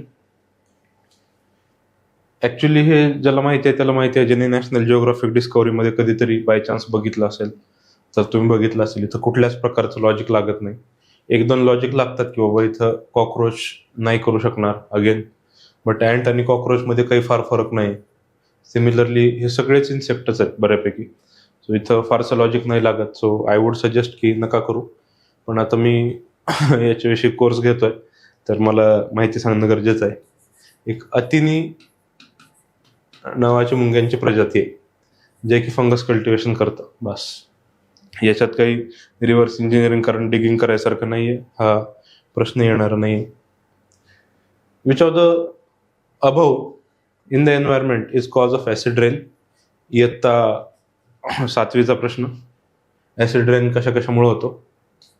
Nitrogen oxide आणि sulphur dioxide याच्यामुळं acid rain होतो. याच्यात कुठलं acid असतं? HNO3 आणि हे sulphuric acid H2SO4. So option is B, 2 and 4 only. That was a static question. So the next question is, marsupials are not naturally found in India. The marsupials, next one is, marsupials can thrive only in mountain grasslands with no predators. आता तुम्हाला जर समजा marsupials माहीत नाही आहेत तर no worries. जगातला असं कुठलाच ऑर्गॅनिझम नाही आहे की जो बिना प्रेडेटरचा राहू शकतो. फूड चेनमध्ये प्रत्येक ॲनिमलला प्रेडेटर असतो, प्रत्येक ॲनिमलला कोणीतरी मारणारा असतो. That is the basic of this life. जगाचं हे एक बेसिक आहे की प्रेडेटर असलाच पाहिजे. प्रेडेटर नसेल तर ते इन्व्हेजिव्ह स्पेसिस असतात ज्यांना नॅचरल प्रेडेटर नसतो. जसं भारतामध्ये काँग्रेस ग्रास आहे, त्याला नॅचरल प्रेडेटर नाही आहे. त्यानंतर बरेच सगळे इन्व्हेजिव्ह टॉर्टॉईज आहेत जे की तस्करी करून भारतात आणले जातात. तर त्यामुळं हे जे स्टेटमेंट आहे हे स्टेटमेंट हे ॲक्च्युली एन्व्हायरमेंटच्या लॉजिकनुसार फार चुकीचं आहे. तर त्यामुळं इथंच ॲन्सर येऊन जातं की statement 2 is incorrect, C option. But again बघूया मार्सुपियल्स काय असतात. हे सगळे मार्सुपियल आहे. हा फार फेमस मार्सुपियल आहे, कांगारू. आणि आपल्याला माहिती आहे की भारतामध्ये हे असले पोटाची पिशवी असणारे प्राणी नसतात, त्यांना मार्सुपियल म्हणतात. हे वॉम्बॅट, हे मोलरॅट है ना, हे मुंबॅट. त्याच्यानंतर एक तास्मानियन वुल्फ जो की एक्सटिंक्ट झाला आहे आता, तो पण फार फेमस मार्सुपियल आहे. हे मार्सुपियल्स या ओशनियामध्ये आहेत, ऑस्ट्रेलिया, न्यूझीलंड या भागामध्ये, तिमोर लेस्टे वगैरे या भागामध्ये, आणि अमेरिकाजमध्ये आहेत है ना. ॲक्च्युली अमेरिकाजमधून हे इकडं मायग्रेट झालेत ज्यावेळी कॉन्टिनेंट ड्रिफ्ट झाला. ही खूप जुनी स्टोरी आहे. तर पण सध्या 70% मार्सुपियल जे आहेत, 250 स्पेसीज या ओशनियामध्ये आहेत आणि 30% हे अमेरिकाजमध्ये आहेत. सो पण ते अमेरिकाजकडून ओशनियाकडे गेलेले आहेत मार्सुपियल्स. कांगारू, सुगर ग्लायडर वगैरे हे खूप फेमस मार्सुपियल आहेत. ऑब्व्हियसली इंडियामध्ये नॅचरली नाही फाउंड होत, so that is the answer. पण हे जरी माहीत नसेल तरी हे एन्व्हायरमेंटच्या लॉजिकवरून होऊन जातं की बिना प्रेडेटरचं कोणीच नसतं. Invasive Species Specialist Group that develops a global invasive species database belongs to which one of the following organization? तर हे बघा, यापैकी एकच ऑर्गनायझेशन आहे जे आपल्याला माहिती, जे असे ग्रुप्स वगैरे हे तयार करते आणि डेटाबेस मेंटेन करते. ती ऑर्गनायझेशन IUCN आहे है ना. IUCNची रेड लिस्ट असते, त्याच्यामध्ये पिंक पेजेस असतात वगैरे वगैरे. रेड लिस्टमध्ये ते थ्रेटन्ड, एंडेंजर्ड, क्रिटिकली एंडेंजर्ड वगैरे देतात. सो UNEP हे काम करत नाही, UN world commission for environment पण करत नाही, WWF हे प्रोटेक्शन करतं, एक्झिक्युशन करतं. डेटाबेस मेंटेन करायचं काम IUCNचं आहे. So that's natural choice. Consider the following fauna: lion tailed macaque, Malabar civet and sambar deer. How many of the above are generally nocturnal or most active after sunset? आपल्याला माहिती आहे की lion tail macaque जे आहे ते माकड आहे. माकड किती वेगळं नाव असलं तरी, आणि माकडं शक्यतो दिवसा हे असतात. तर हे ओल्ड वर्ल्ड मंकी आहे. हे रेन फॉरेस्टमध्ये मिळतं आणि तर ते बाकी इतर प्राण्यांच्या सारखं स्वतःच्या बाउंड्रीज डिक्लेअर केल्या जातात त्यांच्याकडून. हे इंडियाचं नेटिव्ह आहे लायन टेल्ड मकाक, आणि सध्या एंडेंजर्ड आहे. दिस इज एंडेंजर्ड. आणि साईट्समध्ये अपेंडिक्स 1 मध्ये याला घेतलं जातं. याची आपण हाय प्रोटेक्शन दिलेलं आहे. मलबार सिव्हेट जे आहे, again that's a critically endangered species, आणि ही मांजर आहे मलबार सिव्हेट, कॅट प्रजातीमधली येते, आणि ऑब्व्हियसली मांजरी रात्री पण ऍक्टिव्ह असतात, so that is right. Sambar deer on the other hand जे आहे, तर ते ना डस्कच्या वेळी ऍक्टिव्ह असतात. डस्क, इथं लोकांचं कन्फ्युजन होतं की हे नाईटमध्ये ऍक्टिव्ह असतात का. आफ्टर सनसेट नाही, तर ते before sunset sambar deer active असतात, not after sunset. So this was actually a very difficult question, कारण इतक्या सगळ्या ॲनिमल्सचं ॲक्टिव्हिटी ट्रॅक करणं खूप अवघड आहे, आणि परत त्यात 1 ओनली 2 ओनली इलिमिनेशनला खूप कठीण आहे. हा क्वेश्चन स्किप करायचा. जर म्हणजे रिस्क नसेल घ्यायची, तर रिस्क घ्यायची असेल तर तुम्ही घेऊ शकता. Which of the following organisms perform waggle dance for others of their kin to indicate the direction and distance of food source. तर हे आपण सगळ्यांनी कार्टूनमध्ये बघितलंय की एक मधमाशी असते जी डान्स करते, तर तीच ही मधमाशी, तोच तो वॅगल डान्स, जी मधमाशी डान्स करत असते. ही अशी मधमाशी असेल तर हा खालचा भाग हलवला जातो इकडे इकडं, दॅट्स वॅगलिंग. आणि ते मग असं रोटेट होतात, तिथे येऊन वॅगल करतात, इकडं जातात, रोटेट होतात, वॅगल करतात. तर हा तो डान्स आहे. बटरफ्लाय आणि वास्प असं काही करत नाही, ड्रॅगन फ्लाय पण करत नाही. हे ॲक्च्युली कार्टून नेटवर्कमध्ये कार्टून होतं, आणि व्हॉट्सअपमध्ये GIF पण येतं एक, की ते गिफ्ट जे येतं त्यात हनीबी डान्स करतानाच येतं, तर तोच तो डान्स आहे. Yes, this was the bonus question. Some mushrooms have medicinal property. Yes, आपण बघितलं गुच्ची मशरूम, हे फंगस आहे पण मशरूम आहे. Some mushrooms have psychoactive properties, म्हणजे ते खाल्ल्याच्या नंतर नशा येते. Yes, that is true.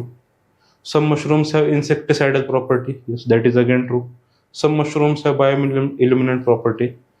आता मशरूमच्या जगात लाखो प्रजाती आहेत, आणि पैकी some some some some that's a bonus question. असे प्रश्न आले की ऑल 4 करायचं. हां, हे आपल्या अगेन आईसेजचा ही खारुताई आहे, आईसेजवाली, आणि हिच्यावरूनच हा प्रश्न सॉल्व्ह होणार आहे. कसं ते सांगतो. या खारुताई आपण बघितलं की कॉन्टिनेंट पण हिच्यामुळे तयार झाले, सो प्रश्न तर याच्याने त्या सॉल्व्ह होतीलच. They build nest by making burrows in the ground. खारुताई ग्राउंडमध्ये राहत नाही, ती झाडावर राहते, so that is not true. They store food materials like nuts and seeds in the ground. Yes, that is true. हे कायम ग्राउंडमध्ये काहीतरी स्टोअर करायचं, काहीतरी उकरत असतं तिथं. हे जे नट आहे त्याचं अरेका नट हे ठेवत असतं. अँड दे आर ऑमनिवरस, किडे पण खाऊ शकतात खारुताई. So only 2 are correct. हे कार्टून ज्याने बघितलं त्याने हा क्वेश्चन बरोबर सॉल्व्ह केला असेल. पण ॲक्च्युली इंडियन स्क्विरल्स जे आहेत, तर ते हे जे नट आहेत तर ते ग्राउंडमध्ये स्टोअर करतात, आणि काही काळानंतर ते विसरून जातात की आपण कुठं स्टोअर केलंय, आणि मग they go and again find new nuts and they bury it somewhere else. मग याच्यामुळे काय होतं की झाडांच्या बिया ज्या आहेत तर त्या जमिनीमध्ये पुरल्या जातात, आणि नवीन नवीन झाडं त्यामुळे तयार होतात, है ना. तर हे एक झाडं लावण्याचं काम आपले खारुताई करतात, नेचर कन्झर्वेशनचं काम या करतात. त्याचा खरोखरच खारीचा वाटा आहे ॲक्च्युली.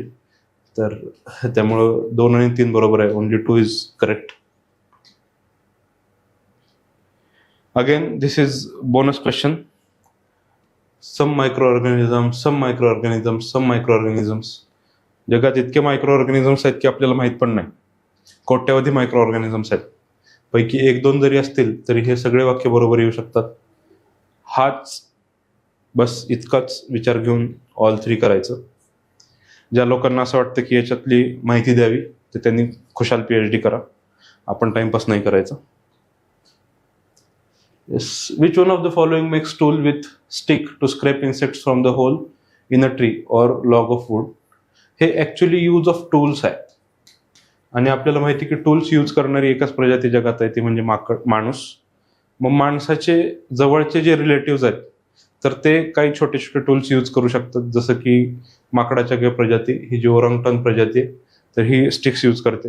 आता हे बाकीच्या का इलिमिनेट करायच्या, तर फिशिंग कॅट आहे, फिशिंग कॅट मासेमारी करते, इन्सेक्ट नाही खात है ना. ओटर हे पण पाण्यात राहतं, आणि स्लॉथ बिअर मध मध खात असतं. आणि तर मग एकच राहतं की जे लॉग ऑफ वूड वगैरे हे करेल. आणि दुसरं, इतकी मेंटल कॅपॅसिटी या कॅटची किंवा ओटरची किंवा स्लॉथ बिअरची नाही आहे की ते फिश करायसाठी, टर्माइट फिश करायसाठी काड्या वापरतील. हे 2023चा क्वेश्चन आहे. यानंतर हे ऍक्च्युली मागच्या वर्षी पब्लिश झालेला रिसर्च आहे, हा 2022चा रिसर्च आहे. याचं नाव रकस आहे. तर हा रकस नावाचा जो ओरंगटन आहे, याला इथं बघा इजा झालेली आहे, डोळ्याच्या खाली काहीतरी लागलं होतं. तर त्यानंतर रकसने काय केलं, त्यानंतर रकस एका झाडाची पानं चावायचा आणि ते जाऊन तिथं लावायचा. तर त्याच्याने त्याचं जे दुःख आहे ते बरं झालं, म्हणजे औषधी पाला त्यानं वापरला. हा एक नवीन रिसर्च आहे. आणि काही दिवसांनी जर आलं तर बाबा हाच again this orangutan can do self treatment, हा स्वतः मेडिसिनल प्लांट्स वापरून ट्रीटमेंट करू शकतो. हे वेगवेगळ्या दिवशीचे याचे फोटो आहेत. हे साधारण 22 जून पासून 5 ऑगस्ट पर्यंत याचे फोटो आहेत रकसचे. Consider the following: aerosol, foam agents, fire retardants and lubricants. Hydrofluorocarbons पासून काय काय बनतं, तर आपल्याला माहिती आहे की हायड्रोफ्लोरोकार्बन्स हे वेगवेगळ्या एरोसोल्समध्ये वापरले जातात. रादर हा खूप स्टॅटिकचा क्वेश्चन आहे, त्याच्याने लुब्रिकंट्स बनत नाही, ओनली 3. याच्याने फोम्स वगैरे बनतात, फायर रिटार्डंट्स ज्याचं स्प्रे करायचं असतं सगळं याच्याने बनतं. तर why hydrofluorocarbon? It is non flammable, हे जळत नाही. इट इज स्टेबल है ना, and it is non reactive, म्हणून एरोसोल म्हणून वापरलं जातं. पण याचं ग्लोबल वॉर्मिंग पोटेन्शियल खूप जास्त आहे, 100 times 1000 times then carbon dioxide. तर जी इव्होल्युशन होती आपली, आधी आपण CFC वापरायचं, मग HFC, आणि आता HFOs आपण वापरतो. तर इथं किगाली अमेंडमेंट आपल्याला माहिती आहे, किगाली अमेंडमेंटमुळं हे बंद झालं. 85% ऑफ HFCs आपल्याला कमी करायचे अकॉर्डिंग टू किगाली अमेंडमेंट. आणि मग दुसरं काय वापरायचं, तर दुसरं HFO झाले, त्याच्यानंतर कार्बन डायऑक्साईड, वॉटर, हे पण कुलंटच आहेत. अमोनिया, प्रोपेन, हे सगळे नॅचरल कुलंट आहेत. HFO is artificial coolant. तसंच HFC पण आर्टिफिशियल कुलंट आहे, आणि ते कुलंट म्हणूनच वापरलं जातं, not lubricants. Yes, again this was bonus question. Carbon markets are likely to be one of the most widespread tools in fight against climate change. Yes, carbon मार्केटमध्ये carbon trading होते. Basic आपलं knowledge आहे याचं एन्व्हायरमेंटचं. Carbon market transfers resources from private sector to the state. Yes, that is true. कारण private organisation जे आहेत तर ते कार्बन क्रेडिट्स विकत घेतात, आणि ते पैसे इव्हेंच्युअली लोकांकडे जातात, गव्हर्नमेंटकडे जातात. कारण कार्बन ट्रेडिंग ही डेव्हलपिंग कंट्रीजकडून डेव्हलपिंग कंट्रीजला पैसे जातात, डेव्हलप कंट्रीजच्या कॉर्पोरेशन्सकडून डेव्हलपिंग कंट्रीजच्या नेशन्सला, गव्हर्नमेंटला हे पैसे जातात. त्यामुळं हे दोन्ही ऑप्शन बरोबर आहेत. पण आता याच्यामध्ये बघा लिंक लागत नाही की ते पैसे ट्रान्सफर करतात आणि मग how it is most wide spread use tool, तर हे एस्टॅब्लिश याच्याने लिंक होत नाही. तर त्याच्यामुळं हे जे आहे तर हे option B is the correct answer. असं शक्यतो UPSC कमी देतं की ज्याच्या एकमेकांना काही लिंक लागत नाहीत. पैसे प्रायव्हेटकडून गव्हर्नमेंटला ट्रान्सफर झाल्यानं कसे हे जे क्लायमेट चेंजच्या अगेन्स्ट फाईट होणार हे इथं एस्टॅब्लिश केलेलं नाही आहे. So this is a rare example, but that's is a easy question. Yes, आपण सायन्सच्या याच्यात बघितलं होतं की गोल्ड मायनिंग ऍक्टिव्हिटी. गोल्ड मायनिंगमध्ये आपण बघितलं होतं की सल्फर आणि मर्क्युरी वापरलं जातं, किंवा सल्फर त्याचं बाय प्रोडक्ट आहे. तर ॲक्च्युअली गोल्डचं जे ओर आहे किंवा सेडिमेंट आहे, तर त्याच्यामध्ये अमेझॉन्समध्ये काय करतात, अमेझॉन्समध्ये तर त्याच्यामध्ये मर्क्युरी टाकतात, आणि मर्क्युरी टाकून गोल्ड प्युअर बाहेर काढलं जातं, आणि मर्क्युरी बाजूला राहतं. तर मग ते मर्क्युरी जे आहे तर ते तिथंच पडतं, आणि त्यामुळे मर्क्युरी पॉइझनिंगचे चान्सेस खूप वाढलेले आहेत. लिक्विड मर्क्युरीच्या पॉयझनिंगचे. सो हे त्या वर्षी न्यूजमध्ये होतं. हे अमेझॉनमधली खूप जुनी case study. Coal based thermal power plants cause mercury pollution. Yes, आपण बघितलं होतं की फ्लाय ॲशमध्ये मर्क्युरी पोल्युशन होतं. And there is no known safe levels of exposure to mercury. आता असं वाटू शकतं की बाबा मर्क्युरी तर खूप जास्त हार्मफुल आहे, पण असं काही नाही आहे. बरेच सगळे रिपोर्ट आहेत. 0.01 और 001 मिलीग्राम पर सेकंद वगैरे ही पर मीटर क्यूब अशी याची जी एक्सपोजरची लिमिट आहे. कारण मर्क्युरी एक्सपोजर तर होणारच आहे कुठून ना कुठून. नॅचरली पण मर्क्युरी असणारच आहे, इकडं तिकडं मर्क्युरीचे ऑक्साईड्स वगैरे असणार आहेत. तर त्याच्यामुळे सेफ लेवल नाही असं नाही, खूप कमी प्रमाणात इट कॅन बी सेफ. एक. दुसरं, बऱ्याच आयुर्वेदिक कन्कशनमध्ये मर्क्युरी वापरला जातो. So that can be one of the logic you can use there. आणि तिसरं, महाराष्ट्रातल्या लोकांसाठी खास तर पाऱ्याचं काही शिवलिंग बनलेलं असतं. आपल्या इथं परभणीला पारदेश्वर नावाचं शिवलिंग आहे आणि तिथं कुठंतरी पारा वापरला जातो. याचा अर्थ काय, तर there can be a safe level of exposure for mercury. आणि मग ह्याचा क्वेश्चन आहे, ही जी लाईन आहे ती रॉंग आहे आणि only 2 is the correct answer. With reference to green hydrogen, it can be use directly as a fuel for internal combustion. Yes, hydrogen fuels याला आलेले आहेत. So that is true. ते hydrogen आणि oxygen वापरतात आणि त्याच्यानंतर H2O तयार होतो आणि प्लस हीट तयार होते. हे आपण PYQ सिरीजमध्ये बघितलेलं आहे. It can be blended with natural gas. Yes, त्याच्याने फ्युएल इंटेन्सिटी वाढते. दिल्लीमध्ये हा प्रयोग केला होता. CNG मध्ये हायड्रोजन मिक्स केला होता. It can be used in the hydrogen fuel cells आणि हा पण 2019चा बहुतेक PYQ आहे. It can be used in the hydrogen fuel cells to run vehicles. Yes, again that is the question. So all 3 is the right answer.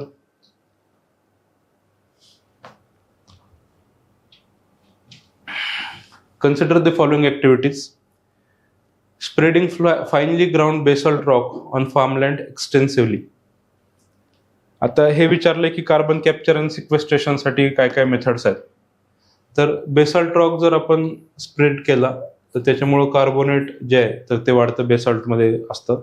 त्याच्यामुळं calcium carbonate आणि calcium spray केलं जातं वेदरिंग आणि त्याचं कॅल्शियम कार्बोनेट तयार होतं actually. तर त्यामुळं कार्बन कॅप्चर होतं. Increasing the alkalinity of oceans by adding lime. Again same principle. Lime add केलं त्याच्यात तिथलं कार्बन अगेन कार्बोनेटच्या स्वरूपात, कॅल्शियम कार्बोनेटच्या स्वरूपात स्टोअर होतो. Capturing carbon dioxide released by various industries and pumping it into abundant subterranean mines. Yes, हेच carbon sequestration यालाच म्हणतात actually. So that is also true. So all 3. According to United Nations World Water Development Report 2022, India extracts more than quarter of world's groundwater withdrawal each year. Yes, this statement might be true. आपल्याला माहित नाही, वाट बघूया काय होतंय ते. Read next. India needs to extract more than quarter of world's groundwater each year to satisfy drinking water and sanitation needs of almost 18% of world's population living in its territory. आपण फक्त ग्राउंड वॉटर काही sanitation आणि ड्रिंकिंगसाठी वापरतो का? नाही. Majority of the ground water, rather 90% जे आपलं ground water आहे, 80-90%, तर ते आपण ॲग्रिकल्चरसाठी वापरतो, है ना. ही आपल्या इथं कॉमन सेन्सची गोष्ट आहे. सगळ्यांना माहिती की ग्राउंड वॉटरपासून शेती केली जाते. त्यामुळेच पंजाबमध्ये ग्राउंड वॉटर खूप कमी झालेलं आहे ना. हे आपण वेगवेगळ्या MCQ मध्ये याच सिरीजमध्ये याआधी पाहिलेलं आहे.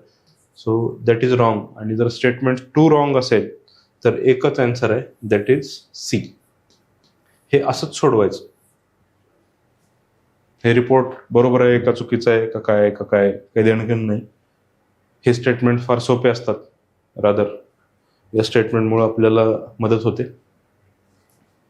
Consider the following statement. In India the biodiversity management committees are key to realisation of objective of Nagoya Protocol. Yes, BMCs या ग्राउंड लेवल बॉडी असतात नागोया प्रोटोकॉलमध्ये. That is true. The BMCs have important function in determining the access and benefit sharing, including the power to levy collection fees and access to biological resources within its jurisdiction. Yes, that is right. Nagoya प्रोटोकॉलच्या under भारतामध्ये 3 लेवलच्या bodies तयार केल्या जातात. तर पहिली body natural biodiversity authority असते, त्याच्यानंतर state biodiversity board असतो, आणि तिसरी बॉडी जी आहे ती बायोडायव्हर्सिटी मॅनेजमेंट कमिटी. अशा नॅशनल, स्टेट आणि लोकल लेवलला या बॉडी तयार केली जाते. आणि ह्या अंडर बायोडायव्हर्सिटी ॲक्ट 2002 जो आहे 2002 याच्या अंडर तयार केले जातात. हे सगळं नागोया प्रोटोकॉलच्या इंटरनॅशनल कन्व्हेन्शनच्या अंडर तयार केलेलं आहे आपण. आणि हे जे लोक आहेत BMC हे याच्यासाठी बायोडायव्हर्सिटी मॅनेजमेंटसाठी पीपल्स बायोडायव्हर्सिटी रजिस्टर मेंटेन करतात. पीपल्स बायोडायव्हर्सिटी रजिस्टर, ज्याच्यामुळं ॲक्सेस, बेनिफिट शेअरिंग, त्याच्यानंतर प्रायर इन्फॉर्म कन्सेंट या सगळ्या गोष्टी मेंटेन केल्या जातात.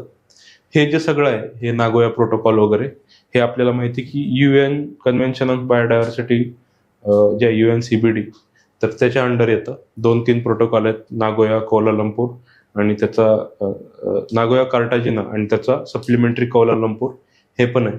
कार्टाजिना प्रोटोकॉल जो आहे तर तो LMOच्या संदर्भातला आहे. Nagoya is related to access and benefit sharing, prior inform consent वगैरे. हे पण पूर्वी MCQ मध्ये आलेलं आहे याआधी. Consider the following heavy industries: fertilizer plant, oil refinery, steel plant. Green hydrogen is expected to play significant role in decarbonizing how many of the above industry. आता हे जे ग्रीन हायड्रोजन आहे तर हा ग्रीन हायड्रोजन हा hydrolysis with renewable power मधून तयार केला जातो. असे वेगवेगळ्या प्रकारचे हायड्रोजन आहेत, मी ते एक्सप्लेन करणार आहे. पण बघा, फर्टिलायझर प्लांट्समध्ये अमोनिया जो आहे, अमोनिया तर तो अमोनियापासून आपण युरिया तयार करतो. तर ते हायड्रोजन जे आहे तिथं लागणारा हा पेट्रोलियम पासून पूर्वी यायचा, तर तो आता ग्रीन हायड्रोजन पासून घेऊ शकतो. सिमिलरली ऑइल रिफायनरीजमध्ये पण त्याचं काम आहे. आणि स्टील प्लांटमध्ये पण आपल्याला जो हायड्रोजन लागतो तो हायड्रोजन आपण ग्रीन हायड्रोजन मधून यूज केला जातो. तिथं जी हीट यूज केली जाते तर ती हायड्रोजनच्या माध्यमातून यूज केली जाते. त्यामुळं again keep an open mind all 3. आता हे डिफरंट टाइप्स ऑफ हायड्रोजन बघा. Naturally occurring is white, coal gasification पासून ब्लॅक येतो, फॉसिल फ्युएल पासून ग्रीन येतो, ग्रे येतो. Green is from hydrolysis of renewable plants. त्याच्यानंतर natural gas with carbon capture, तर हा ब्लू हायड्रोजन आहे. मिथेन पासून जे येतो त्याला काहीतरी नाव आहे, मजंटा वगैरे, हे बघून घ्या. आणि न्यूक्लिअर पॉवर प्लांट पासून पिंक हा आहे. आता या कलरचं नाव मला ॲक्च्युली आठवत नाही. So one of the following regions in the world's largest tropical peatland. तर हे ज्यांना ब्राझाविले डिक्लेरेशन आठवत असेल त्याच्याशी रिलेटेड क्वेश्चन आहे हा. ब्राझाविले डिक्लेरेशन DRC कॉंगो रिव्हरच्या संदर्भातलं आहे. सो पीटलँड जे आहे, वर्ल्ड्स लार्जेस्ट पीटलँड जे आहे तर ते कॉंगो बेसिनमध्ये. कॉंगो बेसिनला second lung of the world असं पण म्हणतात. आता हे तुम्हाला वाटेल की कॉंगो घेतलं मग अमेझॉन का सोडलं, तर अमेझॉनमध्ये पीटलँड नाही आहे. अमेझॉनमध्ये इक्वेटोरियल फॉरेस्ट आहे, तिथं पीटलँड तयार होऊ शकत नाही कारण अमेझॉनमध्ये टेम्परेचर खूप जास्त असतं. With reference to perfluoroalkyl and polyfluoroalkyl substance PFAS that are used in making many consumer products, consider the following. तर हे बघा, PFAS are found to be wide spread in drinking water, food and food packaging materials. तर हे मी याच्याविषयी explain करणार आहे तुम्हाला. PFAS are not easily degraded in the environment. Yes, त्याला परसिस्टंट किंवा फॉरएव्हर केमिकल्स असं म्हणतात.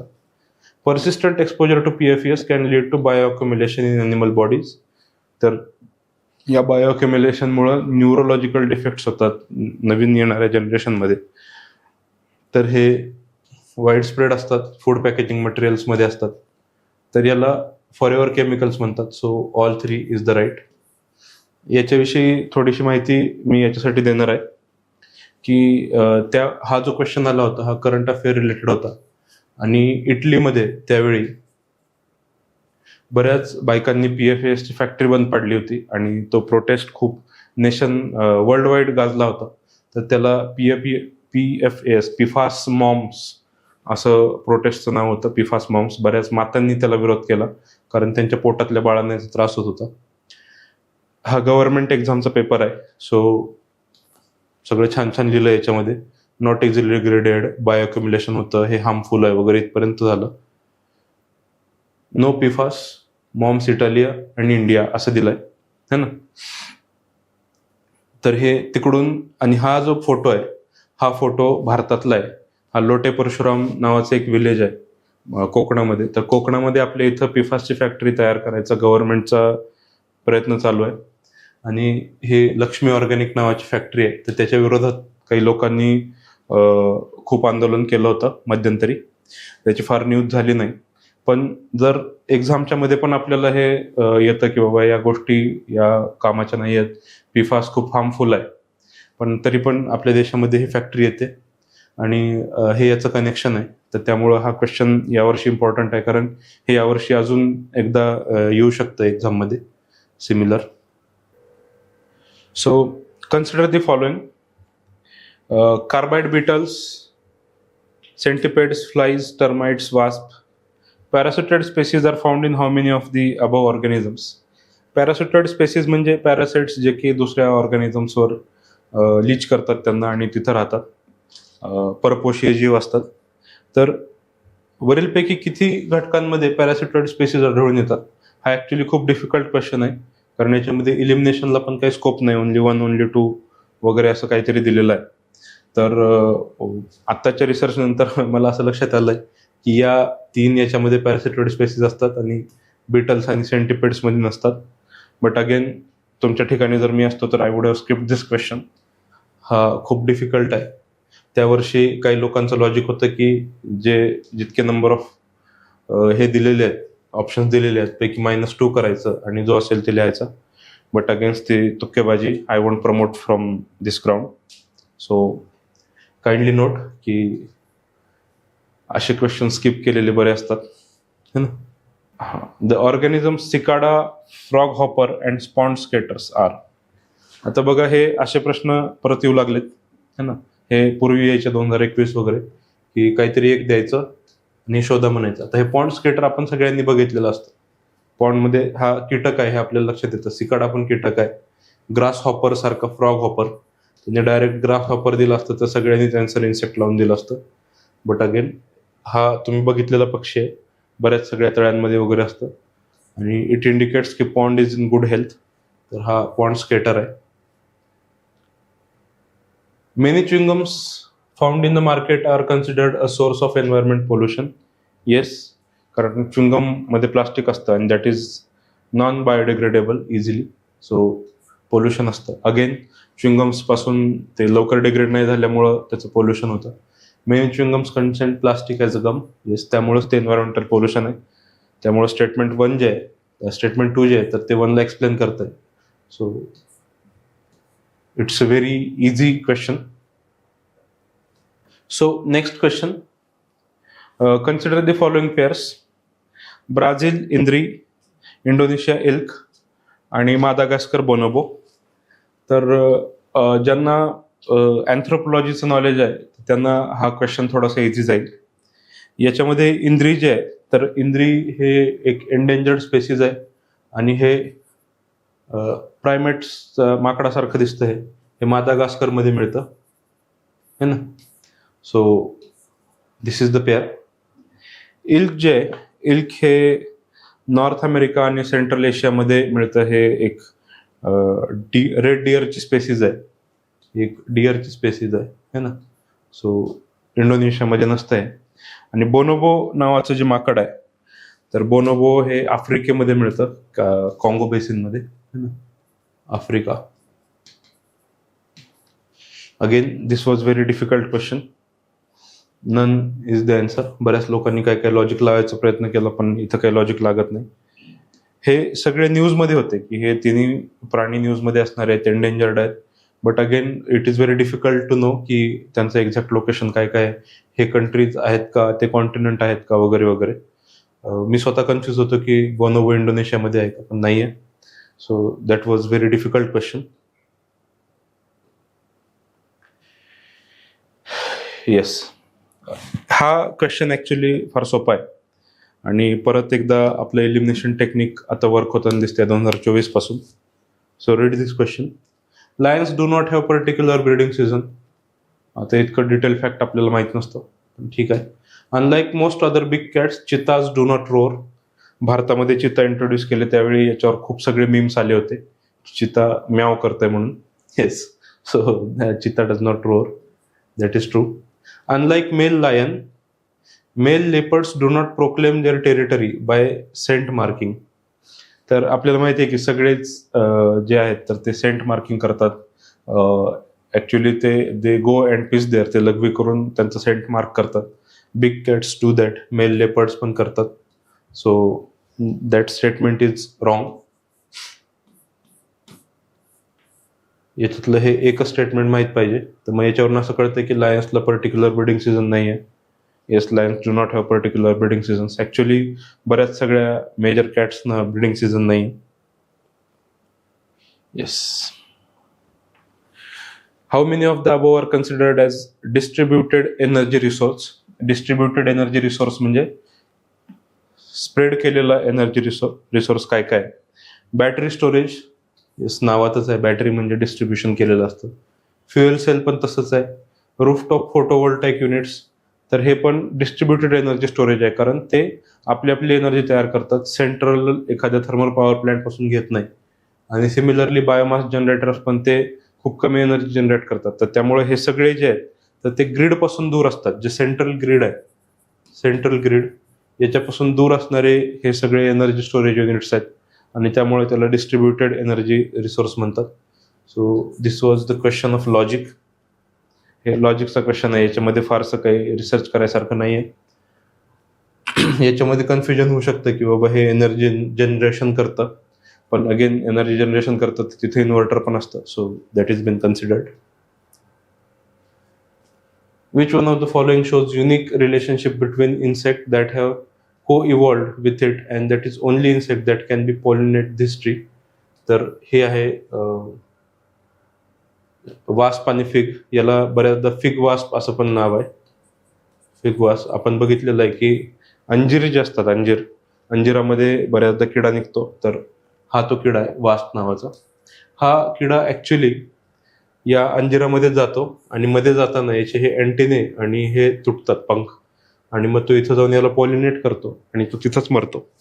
त्याच्यामुळं बऱ्याच लोकांचा असा समज आहे की अंजीर जे आहे तर हे नॉन व्हेजिटेरियन फ्रूट आहे. बऱ्याच अंजिरांमध्ये असं दिसतं. त्याच्यामुळं याचं उत्तर दोन्ही आहे, हो आणि नाही. काही वेळा वास बाहेर येतो, पण हे खरं आहे की त्याचे जे पंख असतात तर त्याच्यामध्ये असतात. Anyway, that is fig. महुआमध्ये असं पॉलिनेशन होत नाही, सँडलवूडमध्ये पण होत नाही, सिल्क कॉटन हे तर याच्यात पण होत नाही. सो फिग हे खूप आपल्या भारतात तर सगळ्यांनाही माहीत असतं की अंजिरामध्ये हे पक्षी वास्प जाऊन बसतात. So how many of the above have poisonous species among all. आपण बघितलंय की 2023-22 पण असे क्वेश्चन होते. असं काय आलं की बटरफ्लायचे किती स्पेसीज आहेत पॉयझनस असू शकतात. सो येस, फ्रॉगच्या आणि फिशच्या पण. So this was very easy question. According to Environment Protection Agency, which one of the following is the largest source of sulfur dioxide emission? आता हे बघा, हे सगळेच सल्फर डायऑक्साईड इमिशन करतात, पण इथे विचारलंय की largest, one of the largest. India पण एक हॉटस्पॉट आहे है ना सल्फर डायऑक्साईडचा. Locomotive using fossil fuel, yes, stress sulphur dioxide बाहेर येतं त्यातून खूप कमी प्रमाणात. शिप्स मध्ये आपण बघितलेलं आहे की कन्व्हेन्शन निघतंय, ग्लोबल शिपिंग कन्व्हेन्शन, ज्याच्यातून सल्फर डायऑक्साईड कमी करायचं आहे. पण मेजर सल्फर डायऑक्साईड सोर्स जो आहे तो पॉवर प्लांट आहे, कारण त्याच्यामध्ये कोल असतं आणि कोलमध्ये मेजर इम्प्युरिटी जी आहे तर ते सल्फरची असते, त्यामुळे सल्फर डायऑक्साईड तयार होतं ना. So option D. त्यानंतर काही लोक जर त्यांना लक्षात असेल की जे आपलं हे वालं ऑइल आहे फर्नेस ऑइल, तर फर्नेस ऑइलमधून पण सल्फर डायऑक्साईड येतं. So that is D is the right answer. Sulphur dioxide जे आहे ते मेजॉरिटी पॉवर प्लांटमधून येतं. That was easy question. Studies indicate that carbon dioxide emission from cement industry accounts for more than 5% of global emission. Yes, that is true, है ना. पण again आपल्याला माहित नाही, तर लेट अस सी की दुसरं काय काय ऑप्शन होतं याच्यामध्ये. Silica bearing clay is mixed with limestone while manufacturing the cement. Silica असणारी क्ले त्यात टाकली जाते. Limestone is converted into lime during clinker production of the cement manufacturing. आता हे बघा की मोर देन 5% होतंय का? Yes, true, that is 8%. बऱ्याच जणांना माहीत असतं नसतं, पण that is a calculated guess. आता हे दोन ऑप्शन बघा, या दोन्ही ऑप्शन मधला कुठलाच असं वाटत नाही की बाबा याच्याशी संबंध आहे, है ना. पण ज्यांना हे माहिती आहे की लाईमस्टोन प्रोसेस कशी तयार केली जाते, लाईमस्टोनचं लाईम कसं केलं जातं, तर लाईमस्टोनचं लाईम करण्यासाठी कोल वापरला जातो बऱ्याच ठिकाणी, किंवा हीट एनर्जी वापरली जाते आणि त्याच्यातून कार्बन इमिशन होतं. सो हे स्टेटमेंट याला एक्सप्लेन करत आहे. पण सिलिका बेरिंग क्ले जे आहे, तर ती एक्सप्लेन केल्याने, ती मिक्स केल्याने डिरेक्टली कार्बन इमिशन होत नाही. याच्याविषयी बरीच मतांतर आहेत. काही लोकांचं म्हणणं आहे की याचं स्टेटमेंट 1 आणि 2 हे एक्सप्लेन करतात. काही लोकांचं म्हणणं आहे की या दोन्हीपैकी एकच एक्सप्लेन करत आहे. माझं पर्सनली मत असं आहे की हे जे दोन्ही आहेत तर ते दोन्ही एक्सप्लेन करतात, पण याचं ऑप्शन UPSC A घेत आहे का B घेत आहे याच्याविषयी बघितलं पाहिजे, कारण काय लॉजिक ते वापरतात, whether they include this into that logic. Going by UPSC trend, UPSCच्या ट्रेंडनुसार असं वाटतंय की बऱ्याचदा हेच ऑप्शन ते सिलेक्ट करतील, ऑप्शन A, पण B पण ते घेऊ शकतात.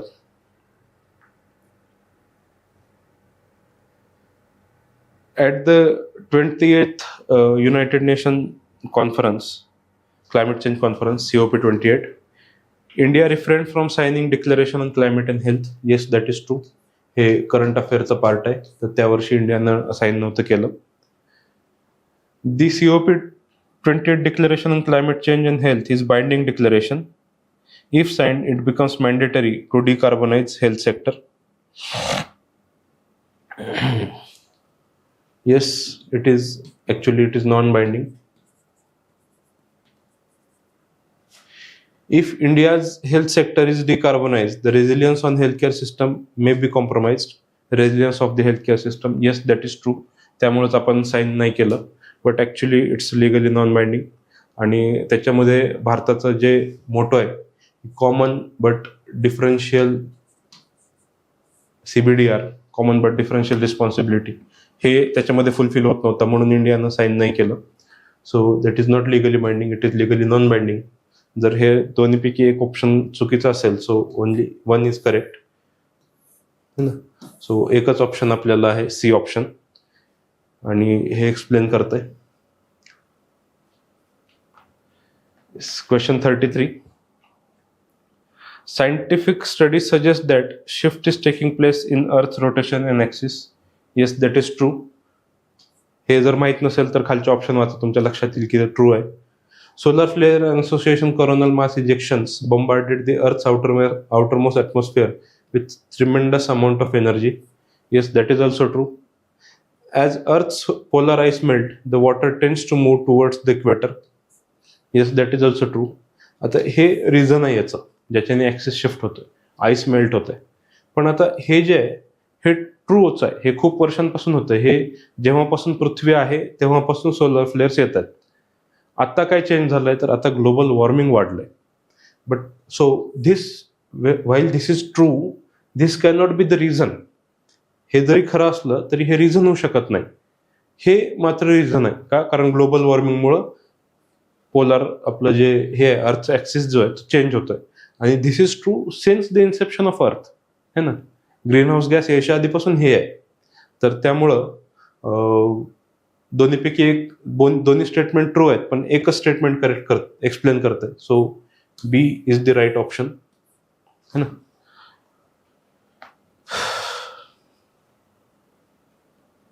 Next one. Article 6 of Paris Agreement on Climate Change is frequently discussed in global discussion on sustainable development and climate change. Yes, कारण आर्टिकल 6 मध्ये काय आहे, तर आर्टिकल 6 मध्ये कार्बन मार्केट्सची गोष्ट केलेली आहे आणि म्हणूनच ते डिस्कस केलं जातं. Yes, article 6 of climate change sets out principle for carbon markets. Yes, that is true. Article 6 of Paris Climate Agreement on climate change intends to promote inter-country and non-market strategies to reach their climate target. Yes, that is true. So या दोन्ही गोष्टींमुळेच हे नेहमी discuss केलं जातं sustainable development आणि climate चेंजच्या मध्ये. So हे तिन्ही स्टेटमेंट ट्रू आहेत. 1 and 2 are true and both of them explain statements 1, so that is true. This was actually very easy question. ज्यांनी वाचलं ज्याच्यात लॉजिकल कोहेरन्स दिसतोय. Which one of the following has launched Nature Solutions finance hub for Asia and specific? आता हे बघा, nature solution finance आहे है ना, म्हणजे हे जे काम आहे तर हे कुठल्या तरी एशियन बँक्सचं असणार आहे. ऑप्शन बघा, IBRD तर ऑप्शन कट होतो, कारण IBRD जे आहे तर ते नेचर फायनान्सिंग युजली करत नाही. वर्ल्ड बँकचा ही जी स्पेसिफिक बँक आहे हे रिकन्स्ट्रक्शनसाठी देते. न्यू डेव्हलपमेंट बँक जी आहे तर ती अजून पूर्ण इव्हॉल्व नाही झालेली, त्यामुळं हे पण ऑप्शन गेला. आता विषय राहिला AIIB आणि ADB, यापैकी ॲटलिस्ट 50-50 तरी येतं. हे जे ह्या करंट अफेअरचा टॉपिक होता, हे COP28 जे आहे, COP28, तर त्यामध्ये हे झालं होतं की ADBनं त्याला एंडोर्स केलं होतं. जवळपास $2 billion इन्व्हेस्टमेंट ADBने यामध्ये दिलेली आहे. So that was static part. इथं 50-50 इलिमिनेशन चालतं.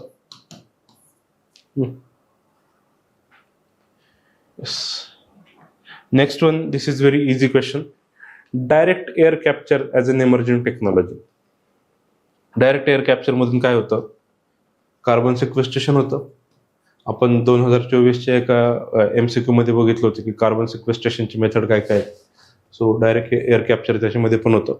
सिक्वेस्ट्रेशन करून एरेटेड वॉटरमध्ये सोडायचं. Yes, that is true. It can be valuable approach for plastic production and in food processing. तर फूड प्रोसेसिंगमध्ये लागणारं कार्बन डायऑक्साईड आणि प्लास्टिक प्रोडक्शनमध्ये लागणारं कार्बन डायऑक्साईड हा डायरेक्ट एअर कॅप्चरमधून घेऊ शकतो. Yes, that is true.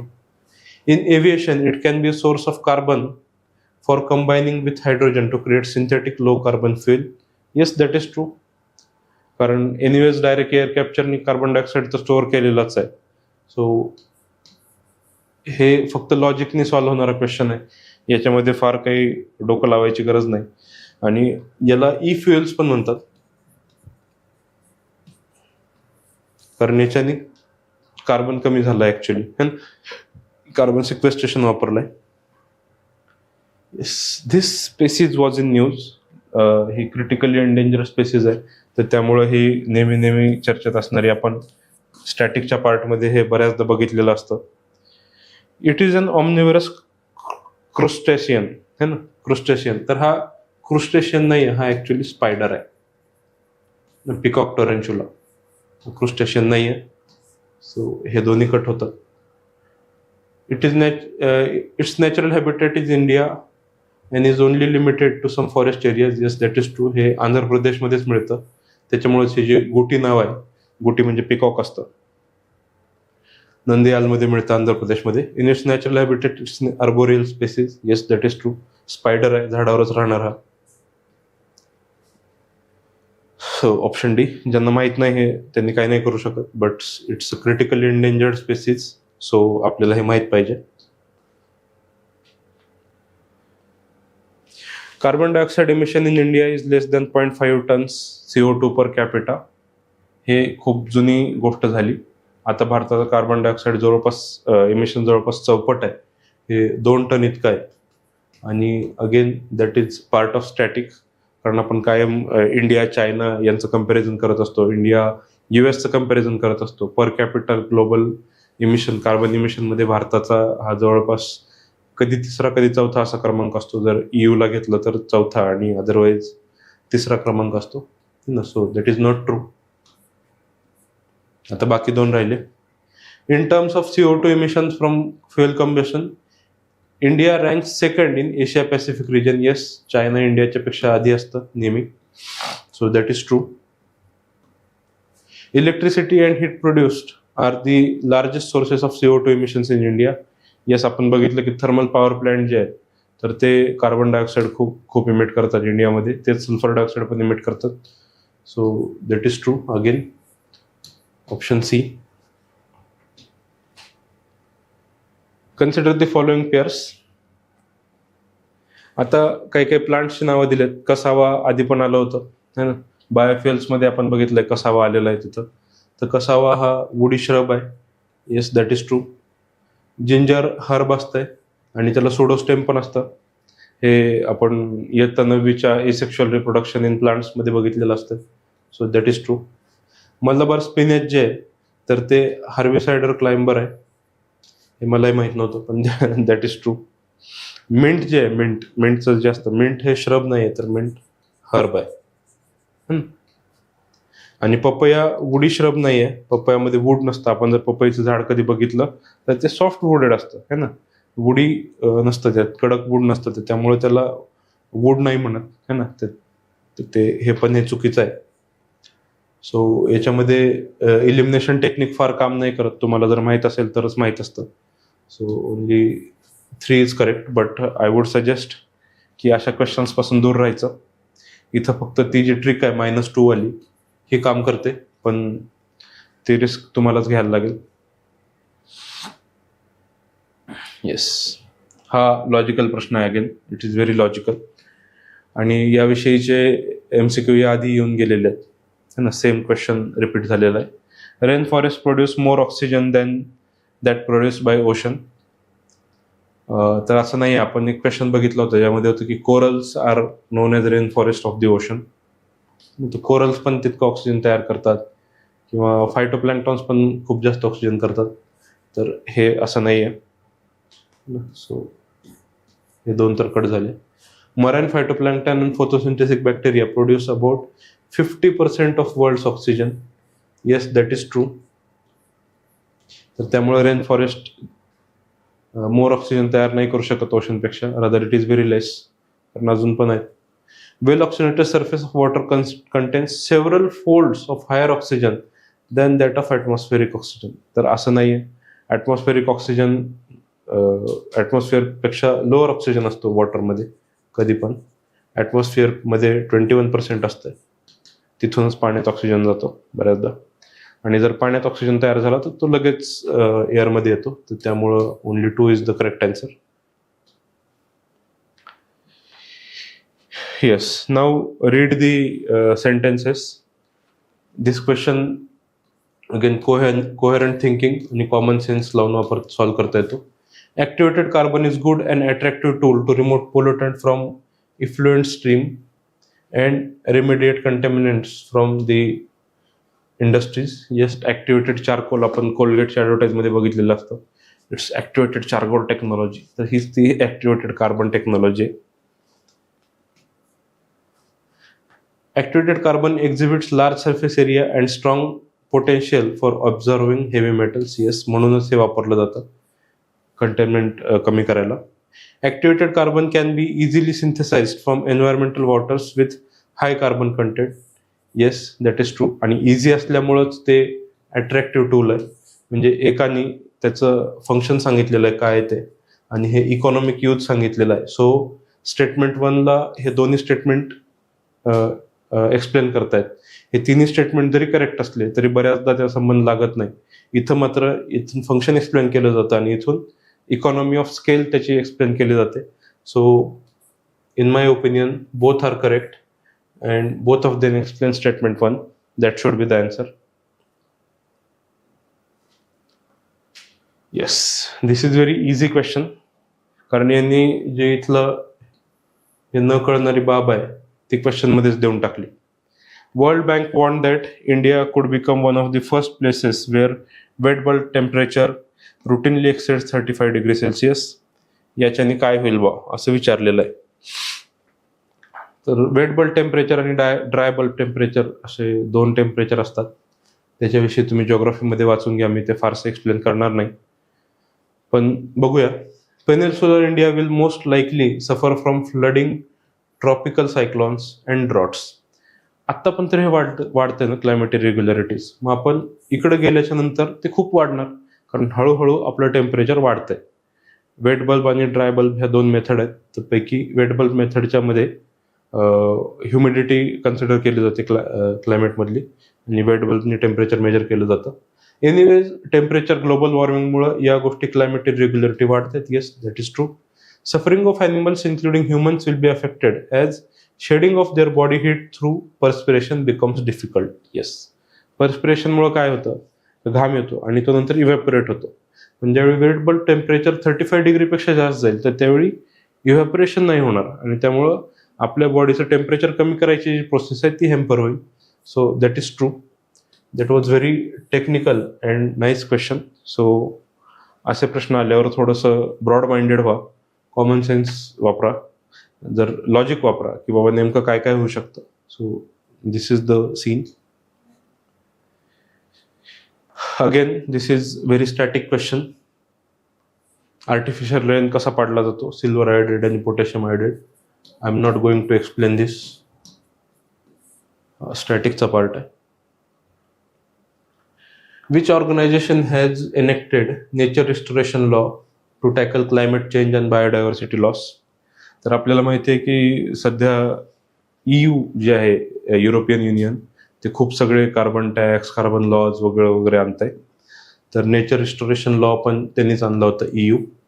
अगदी गेस जरी करायचं झालं तरी हा लॉ आहे, लॉ आहे. वर्ल्ड बँक लॉ आणू शकत नाही, OECD पण लॉ नाही आणू शकत आणि फूड अँड ॲग्रिकल्चर असोसिएशन पण लॉ नाही आणू शकत, कारण ही एक्झिक्युटिव्ह बॉडी. एकच ऑर्गनायझेशनकडे ताकद आहे लॉ आणायची, that is European Union. That too for Europe only. यांनी हा लॉ आणलाय. त्यांची जी Kunming Montreal biodiversity global biodiversity framework जे होतं तर त्याला इम्प्लिमेंट करण्यासाठी हा लॉ आणला. To halt and restore the degradation of climate and restore biodiversity, असं त्याचा पर्पज आहे. तर हे लिगली बाइंडिंग आहे. Again that's a law, so it's legally binding. आणि गोल असा आहे की EU मध्ये 20% जे आहे तर ते नेचर रिस्टोर झालं पाहिजे, असं त्यांचं साधारण हे आहे. फक्त आता एक चेंज आहे याच्यामध्ये आणि हा चेंज खूप इथून पुढच्या सगळ्या क्वेश्चनमध्ये तुम्हाला दिसेल किंवा सगळ्या लॉजमध्ये दिसेल. जर आपण जुने लॉ बघितले तर it was related to specific thing. नेचरसाठीचा लॉ आहे, एन्व्हायरमेंटसाठीचा लॉ आहे, वॉटरसाठीचा लॉ आहे ना, हे वेगवेगळे लॉ आहेत. इथं मात्र नेचर रिस्टोरेशन लॉ आहे. हा लॉ फक्त एक पार्टला ॲड्रेस नाही करत, rather it addresses ecosystem as a whole. Not animals, not plant, not river, but ecosystem as a whole. तर दिस इज द फर्स्ट लेजिस्लेशन ज्याला इकोसिस्टम ॲज अ होल ज्यांनी address करायचा प्रयत्न केला. हळूहळू भारतात पण असेच लॉ बनतील. So I think this was the last question. So thank you for this. I think I have help you की हाऊ टू सॉल्व एन्व्हायरमेंट आणि याचा अप्रोच कसा असला पाहिजे. एन्व्हायरमेंटमध्ये बऱ्याचदा गेस वर्क करायला लागतं, तर कॅल्क्युलेटेड गेस वर्क करून आपले एन्व्हायरमेंटचे क्वेश्चन बऱ्यापैकी सॉल्व्ह होतात आणि करेक्टली सॉल्व्ह करता येऊ शकतात. पण एन्व्हायरमेंटमध्ये एक कॉशन घ्यायला लागते की ज्यावेळी आपल्याला काही क्वेश्चन्सची माहिती नाही तर ते स्किप करणं खूप फायद्याचं ठरतं. कारण अशा क्वेश्चनमध्ये आपण बघितलं तर पिकॉक टारंचुला माहीत नसेल तर काय करणार है ना. So this is all about the PYQ sections. So thank you very much.